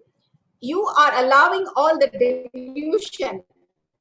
So we are the one who are allowing all the delusion first. Next, we could drop that and we can allow Bhagavan himself to manifest as our reality. Understanding I am Paramashiva and Bhagavan will manifest all the reality, and whatever is happening is the best thing that could happen to me. All the decisions we have made before is affecting us. And from now, we are deciding to make a decision that I am Paramashiva and I'm going to follow Guru Vak. Simple obedience, simple integrity, we can get out of this delusion and become super consciousness. Here, Bhagavan is beautifully giving us an Apta Pramana. Apta Pramanas are the Rishis, Munis, Ganas, Siddhas, who have manifested these powers and demonstrated that humans could experience the same powers. Here you can see Sai Baba. Here he is having a devotee who is having severe problem. He's saying, please, Baba, in Shirdi to get his son cured of epilepsy. On seeing Baba, Harichandra fell at his feet and asked Baba to cure his son. Baba blessed them and his son was cured. While returning home, Baba gave the devotee a 2 rupee coin and asked him to worship it along with other coins he had given him earlier. Baba blessed him, saying his home will be free from any diseases. Devotee was surprised hearing that, and he went to his home and asked his mother. His mother told him about the story. When the devotee was very young, his father had received some coins, and his father, after his father's death, the devotee has careless about the coins, and he lost his health, and not only his health, he lost his child's health also, and he had to come to Baba to remind himself again what is Guru Vak. Again and again we are given the same thing. When Guru says a word in the satsang, it's not for somebody else, but it is for us to follow. Each one of us, no exceptions. He has given clearly that we follow Guru Vak. Simply, we have to manifest the powers of Paramashiva. Here, Baba is reiterating the Guru Vak to go and worship the coins, and simply I will remove the disease from the whole family. So, each and every step that Guru Vak is the reality. Bhagavan himself speaks Apta Pramana.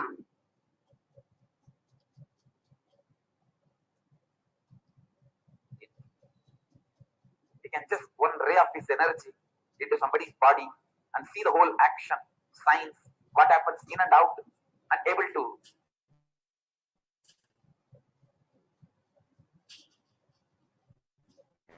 explain the whole thing to Bharati. Understand? It means being a celibate by birth, but not able to look in. It means he doesn't have incompletion. He has not become celibate because of any incompletion. He has not become celibate because of any incompletion.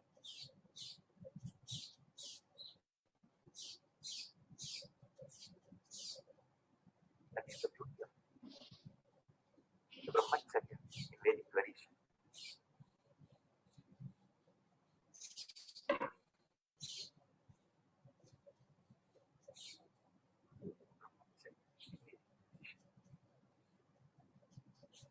If he has become Brahmachari, celibate, due to some incompletions with the sex, he cannot just straight look into that science and answer. Obey Bharati's questions. Bhagavan beautifully explains how Bharati asked a question to Shankara, and Shankara was able to see through and simply answer, because he was not compulsive in the celibate, but he just be in the higher consciousness, understand the higher reality, and he's able to understand the beautiful space.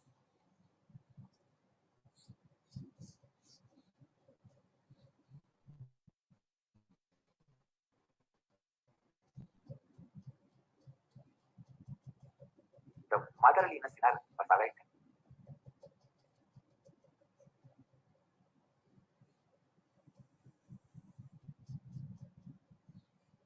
Meenakshi, representative of Meenakshi, that Monday, and she saw Jnana Sambandha. Immediately, she felt the motherliness. Again, the of this she was married to Monday. Even though she felt that motherliness, she somehow wanted to win Shankara for the sake of her husband. But the moment she put the question, simply, he sent one ray of himself into Kashiraja's body. Understand?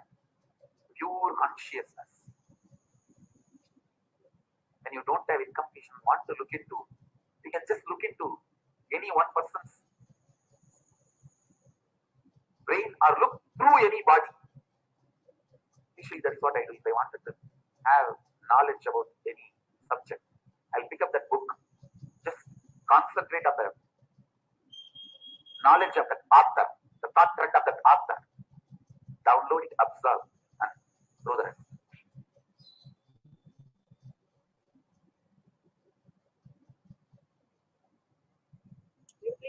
Beautifully, Bhagavan explained how the scanning happened. Now let's go to the beautiful scanning by a devotee. Shakshi Pramana. Shakshi Pramana. The Shakshi Pramanas. Here the devotee is. We are here at the Disclosure Fest, and we actually have a booth. The Nithyananda Sangha has a booth here, and we just started our first power demonstrations, and we have a lovely couple who just had an amazing demo, and they wanted to share their experience. So check. How was your experience? Beautiful scanning of. So beautiful. She explains that how their experience were, and the balasans, the devotees, were able to scan the new person and exactly tell what their problem was. And Bhagavan himself, you can see in this picture, that a space of healing happens. Bhagavan explains when he goes into deeper and deeper samadhi, how beautifully he is able to build the same kind of space in the devotee, healing the whole body. It is scientifically measured and connected to the machines where it measured Bhagavan's how his brain had been functioning, his whole system function, where deep samadhi, no thought zone, just occurs. How it happens in him happens in the devotee, and he is simply healed of the disease. Now, we can experience the same thing. Each one of us can manifest this power. How do I manifest power? I'm never initiated by Swamiji. No. Bhagavan has given, it's like a software program. When the software program, for example, you have an app and then there is an update in the app, right? You buy Windows and there is an update in Windows and how it functions. So the update works not just for your computer, for all the computer, whoever has installed the Windows. Same way, whoever has done the Anga Prashna, that means whoever is following Swamiji, whoever comes to the Kailash courtyard, the power manifestation session, Bhagavan has beautifully said, I will manifest through you. That is the Guru Vak. To sit every day in Kailash courtyard and manifest all the reality that is part of your life as you command, being in the space, I am Paramashiva. So that is the Guru Vak, which manifests as powers. Now, if you have Jnananjan, you can apply in your third eye and your temples. If you don't have Jnananjan and if you don't understand, that's okay, perfectly fine. If you have camera, a cell phone, please download that timestamp app, Shiva himself. If you have a pencil paper, please keep it ready. And if you can have a partner, that is wonderful, because you're going to scan the partner and find out the root disease, history of their disease, and help them come out of that problem. It is not the outer world we are always stuck with. We are mostly stuck with our inner space where we have some patterns which causes the diseases. So Han, the son, did not do the simple puja, lost integrity, lost his health and diseases. And simply Bhagavan himself heals it. Once when Bhagavan had a stomach issue, he was taught, it's a goddess, Devi, and she can cure you just by listening to your body, which is her manifestation. So just by listening to you, she grew the beautiful leaves. The leaves, eat it. And when he ate it, simply his stomach got healed. It's so intelligent, our system. Have the partner write down their history of problems and not show it to us, but keep it aside. Let's be in the space of Paramashiva, scan and write down and match it exactly with the partner. No exaggeration, just match it exactly with the partner. If it matches exactly, you have manifested the powers. If you've started getting few clues, excellent. Paramashiva has started happening in you, which as your reality. Even if you have a Kundalini energy, you have experienced that you are starting to manifest the powers. Again and again, it is all about you understanding you are a manifestation. You are manifesting your life and you can command the life. And how to do is all that is shown here by Bhagavan himself. And now at the end, we can share the video. Now let's get to the guidelines. Sit straight with your head, neck and spine in a straight line. Remember Paramashiva in your third eye. Third eye is the attention center, the third eye, the pineal gland, which becomes very active when you put your awareness on it. Simply by watching your third eye, you are in samadhi, in the highest consciousness parts. The lower three chakra is only toxin. That's why Bhagavan said, the first thing I do is eating. All the people I know have Kailasa body because they do not eat. Because the more you eat, more the lower three chakras function, more you are in delusion. Less you eat, you are in higher awareness where consciousness reflects in your brain instead of the parasites. The parasites keep eating itself and finally they do not have any power over themselves. That is what Bhagavan says by not eating. And why the Siddhas and all the Munis and Rishis and Ganas do not eat, and God and Goddesses, they are supposed to inhale the beautiful, whatever we keep as a Naivedyam, all that fragrance they inhale. Why do they say that? It's because the whole toxin body that we carry is of the food that we eat. And more we start eating the fresh ones, the juice ones, nirahara, 1 meal a day, and detox ourselves really again and again and again and again. simply the whole thing shifts. If you take neem juice, your visualization gets cleared. If you take haritaki, your all the parasites are not able to function. And if you take castor oils, the parasite doesn't even exist. It's all washed away.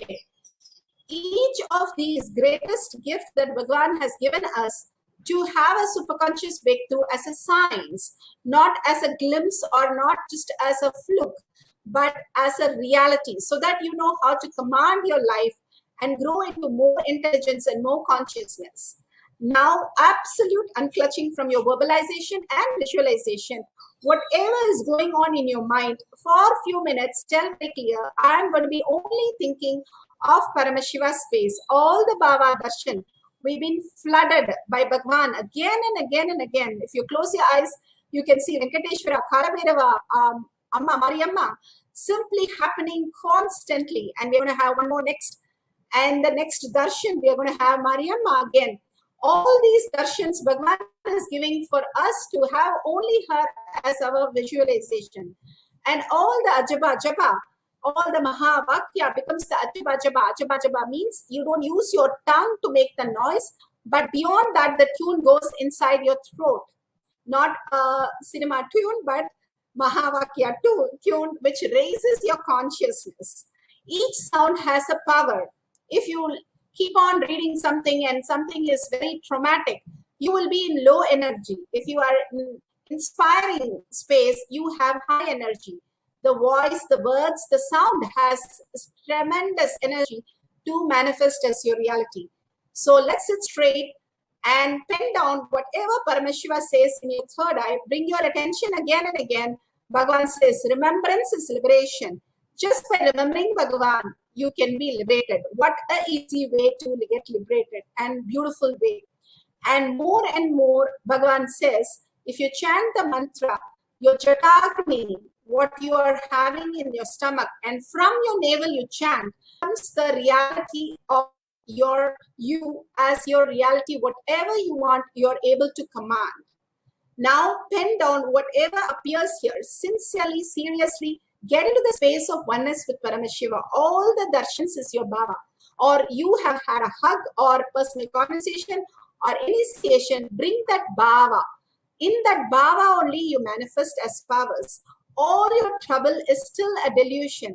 Wake up for a few minutes and you can go back to this number again. Till the few minutes, just only decide, I am going to only think about I am Paramashiva. I am going to only think about the great stories and contemplation. Bhagavan has given 2 hours of satsang. And third, Bhagavan is making me manifest the power. So I'm going to have only the visualization of Bhagavan.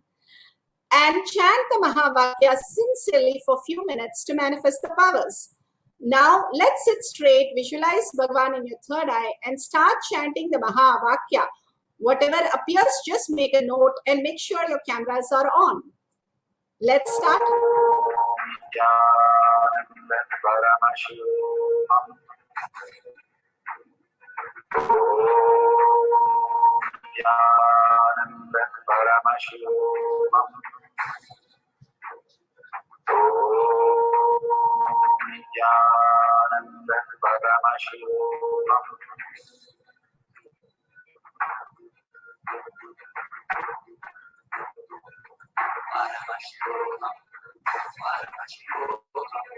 Let Paramashiva's third eye manifest in all our third eyes. Let the Amrita force, let the Vati open up, manifest in all of us.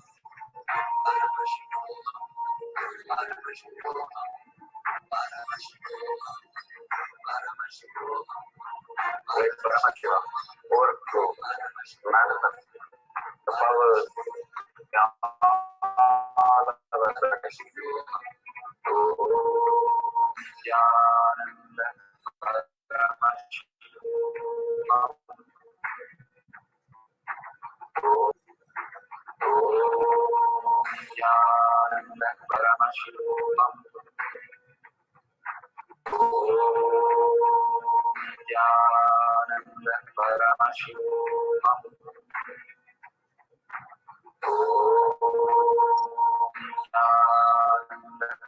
Paramashivoham.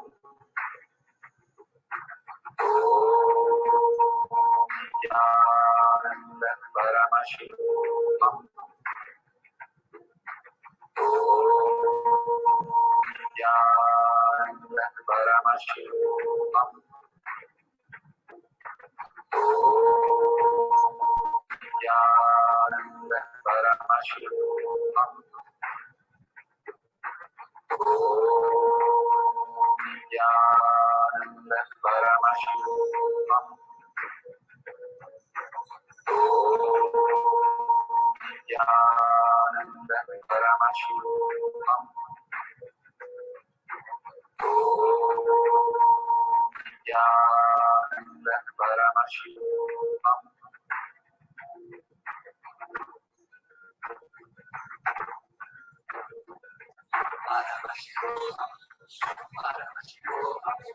Let Paramashiva's third plant in all our third eye.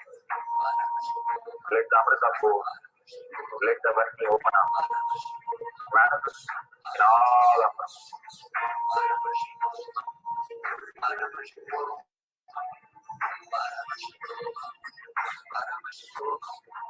Let Paramashiva overflow. Manifest.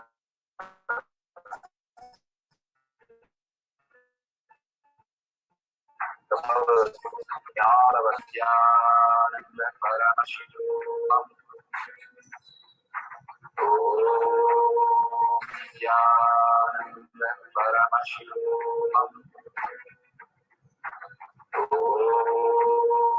Nityananda Paramashivoham. Nityananda Paramashivoham.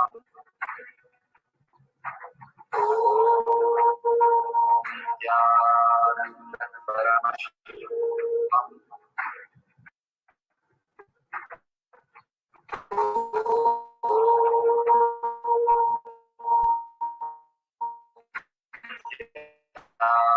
Nityananda Paramashivoham.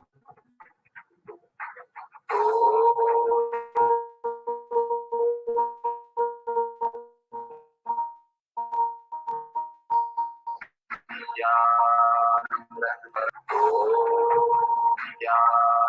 Paramashivoham.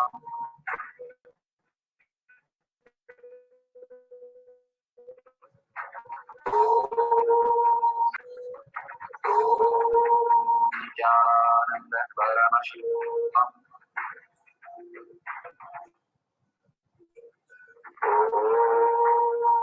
Nityananda Paramashivoham.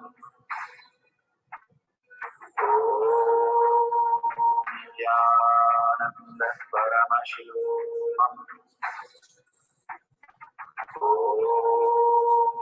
Nityananda Paramashivoham.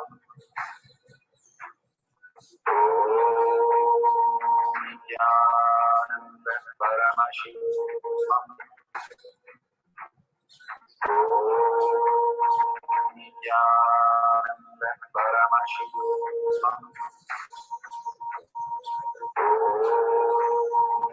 Nityananda Paramashivoham.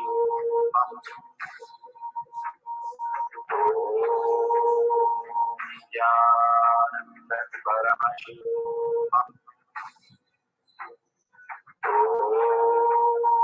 Nityananda Paramashivoham. Nityananda Paramashivoham.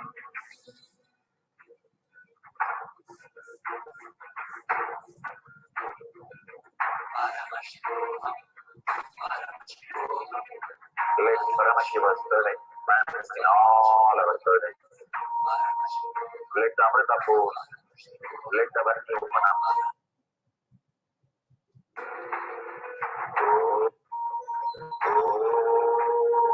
Nityananda Paramashivoham. Nityananda Paramashivoham.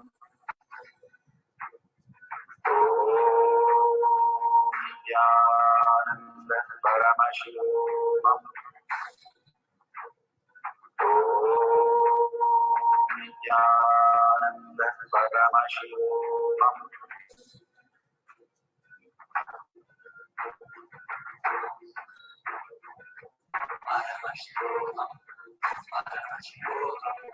Let Paramashiva's burdens manifest in all our burdens.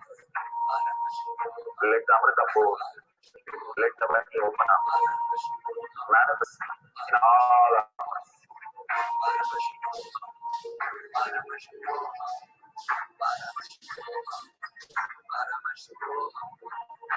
Let Paramashiva overflow, manifest the powers in all our burdens. Nithyananda Paramashivoham. Nithyananda Paramashivoham.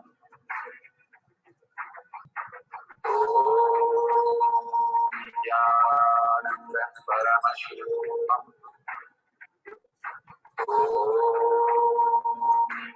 Nithyananda Paramashivoham.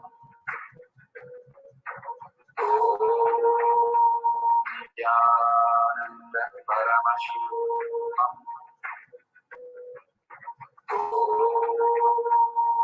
Nithyananda Paramashivoham.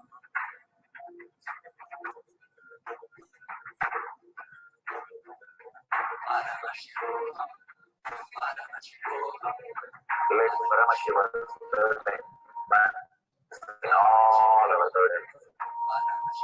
Let the Amrita pour, let the valley open up, manifest in all of us.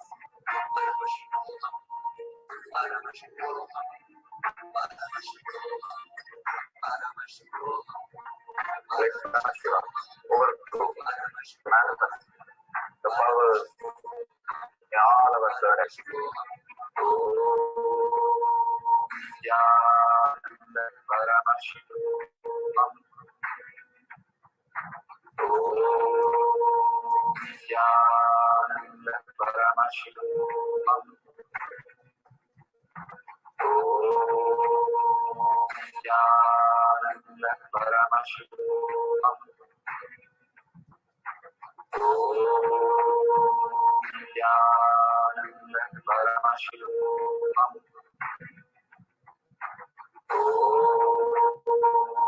Nithyananda Paramashivoham.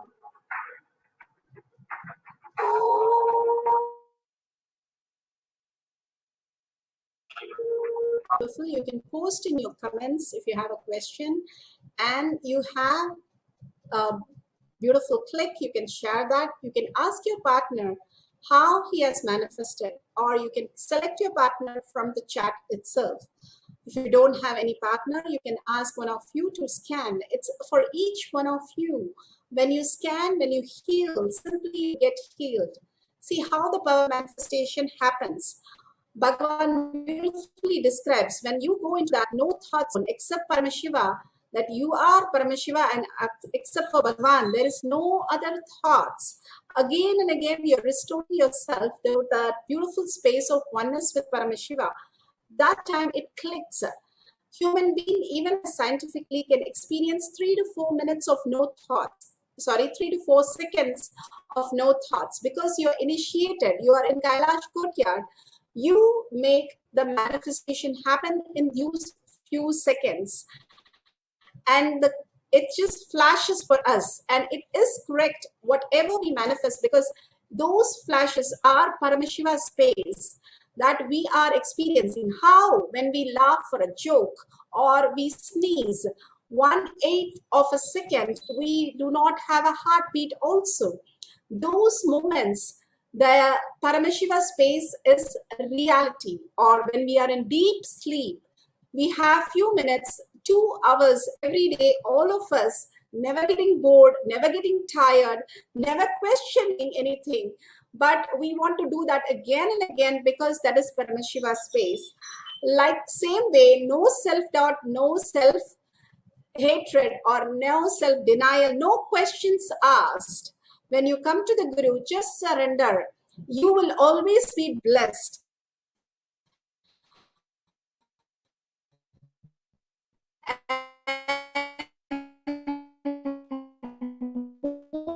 You manifest powers, you know all this is truth, and simply doing a session for just 2 hours, 3 hours, and you're manifesting all these reality. And more, if you focus on consciousness, you're going to manifest like Siddhas and Munis and Alvars, who can just manifest and command anything in the world. That is what Bhagavan is giving us. So when you are manifesting, scanning somebody, your body actually heals. That is how the manifestation happens. So don't miss the power manifestation session where you fall into that conscious inside you and manifest as powers. The more and more you get engaged in that conscious space, even if you're not manifesting, you are in that conscious space, because we are all entangling with Bhagavan in the oneness capsule, who is in quantum space. So the mirroring neurons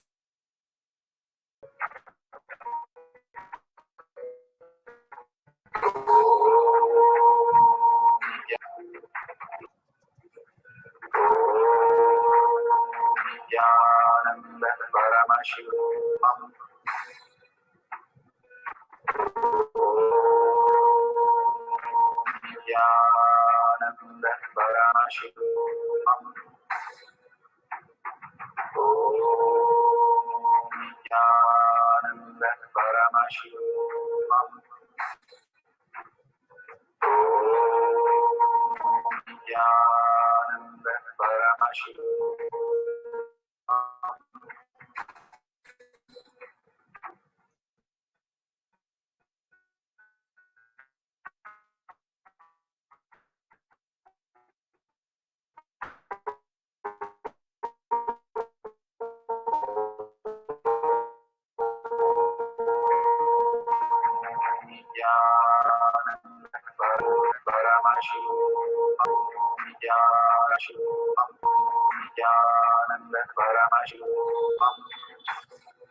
Paramashivoham.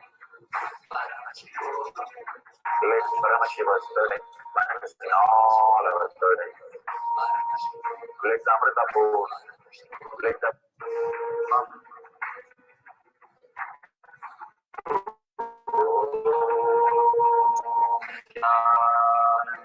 Paramashivoham.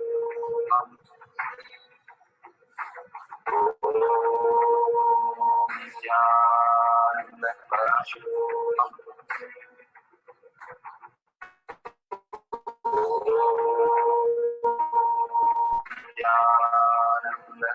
Paramashivoham. Paramashivoham.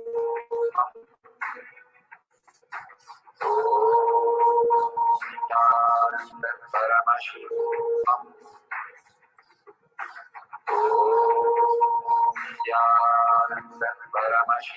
Paramashivoham.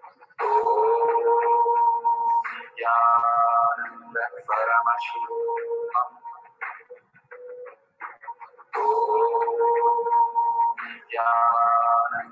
Paramashivoham.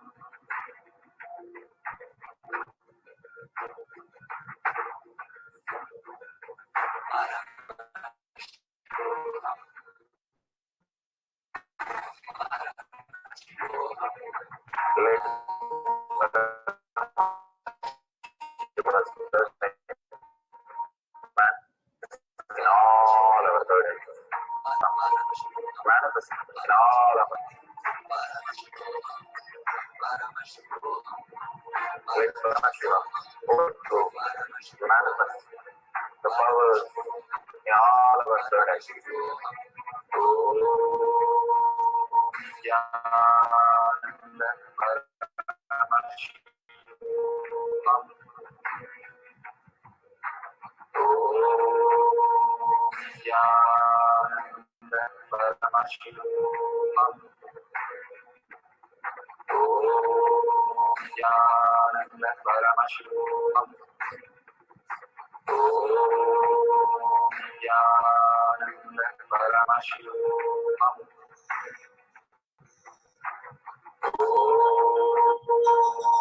Nithyananda Paramashivoham.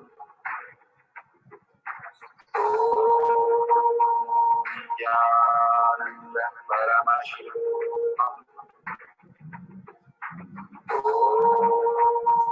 Nithyananda Paramashivoham. Nithyananda Paramashivoham.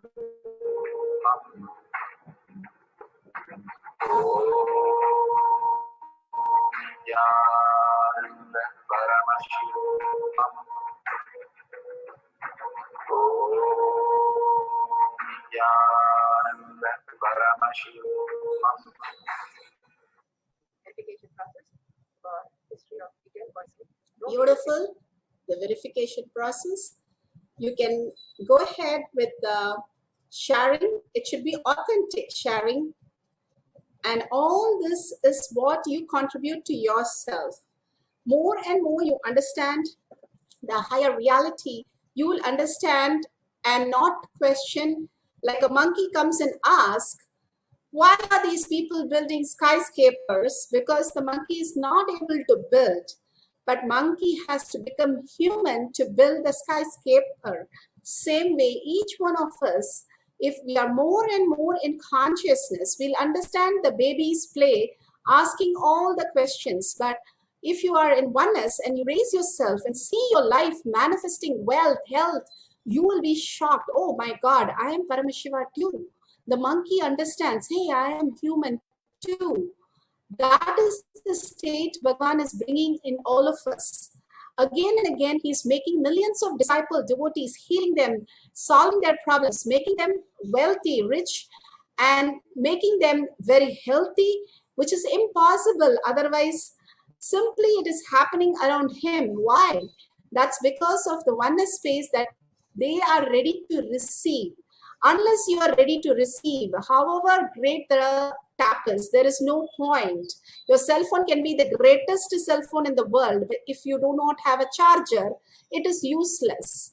Same way, all these steps in power manifestation is important, and especially sharing and passing to the world. And whoever has experienced, have given up their life, they are all from the greatest heights to their career, just to be with Bhagavan, because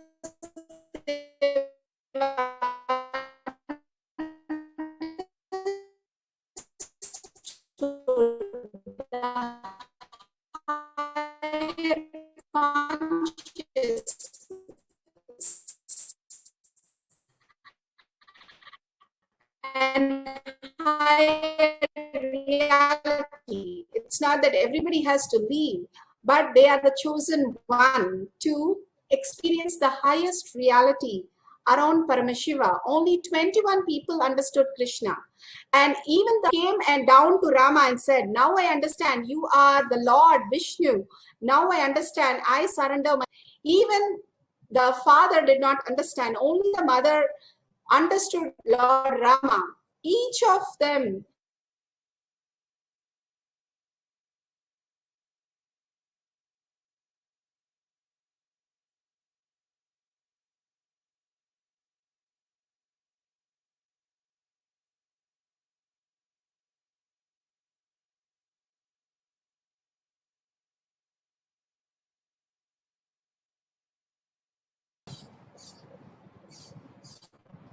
sorry for the technical glitch. Please go ahead and share your questions, your experience, everything in Kailash Kotiyar Manifesting Power Space. More and more when you share, you get clarity. It's not somebody is going to gain anything out of your sharing. The monkeys picking up stones for Rama did not have much help, but the monkey and the squirrels gained the space of Paramashiva, space of Rama.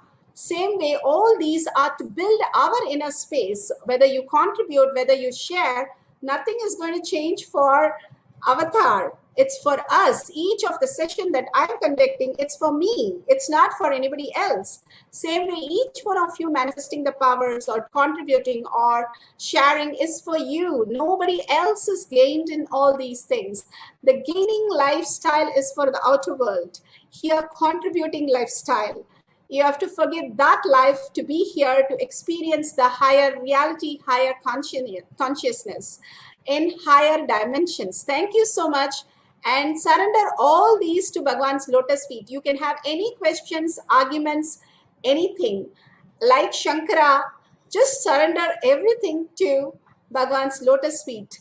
And simply how Bhagwan said, how Shankara and Mandala Mishra had so much of the debates, but simply they surrendered and Shankara's flower did not get worn away.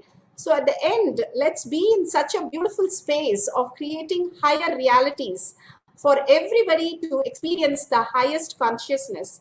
So surrender all your questions, all your power manifestation and powerful cognition to Bhagwan's lotus feet with a humbleness and thanking Bhagwan in deep gratitude.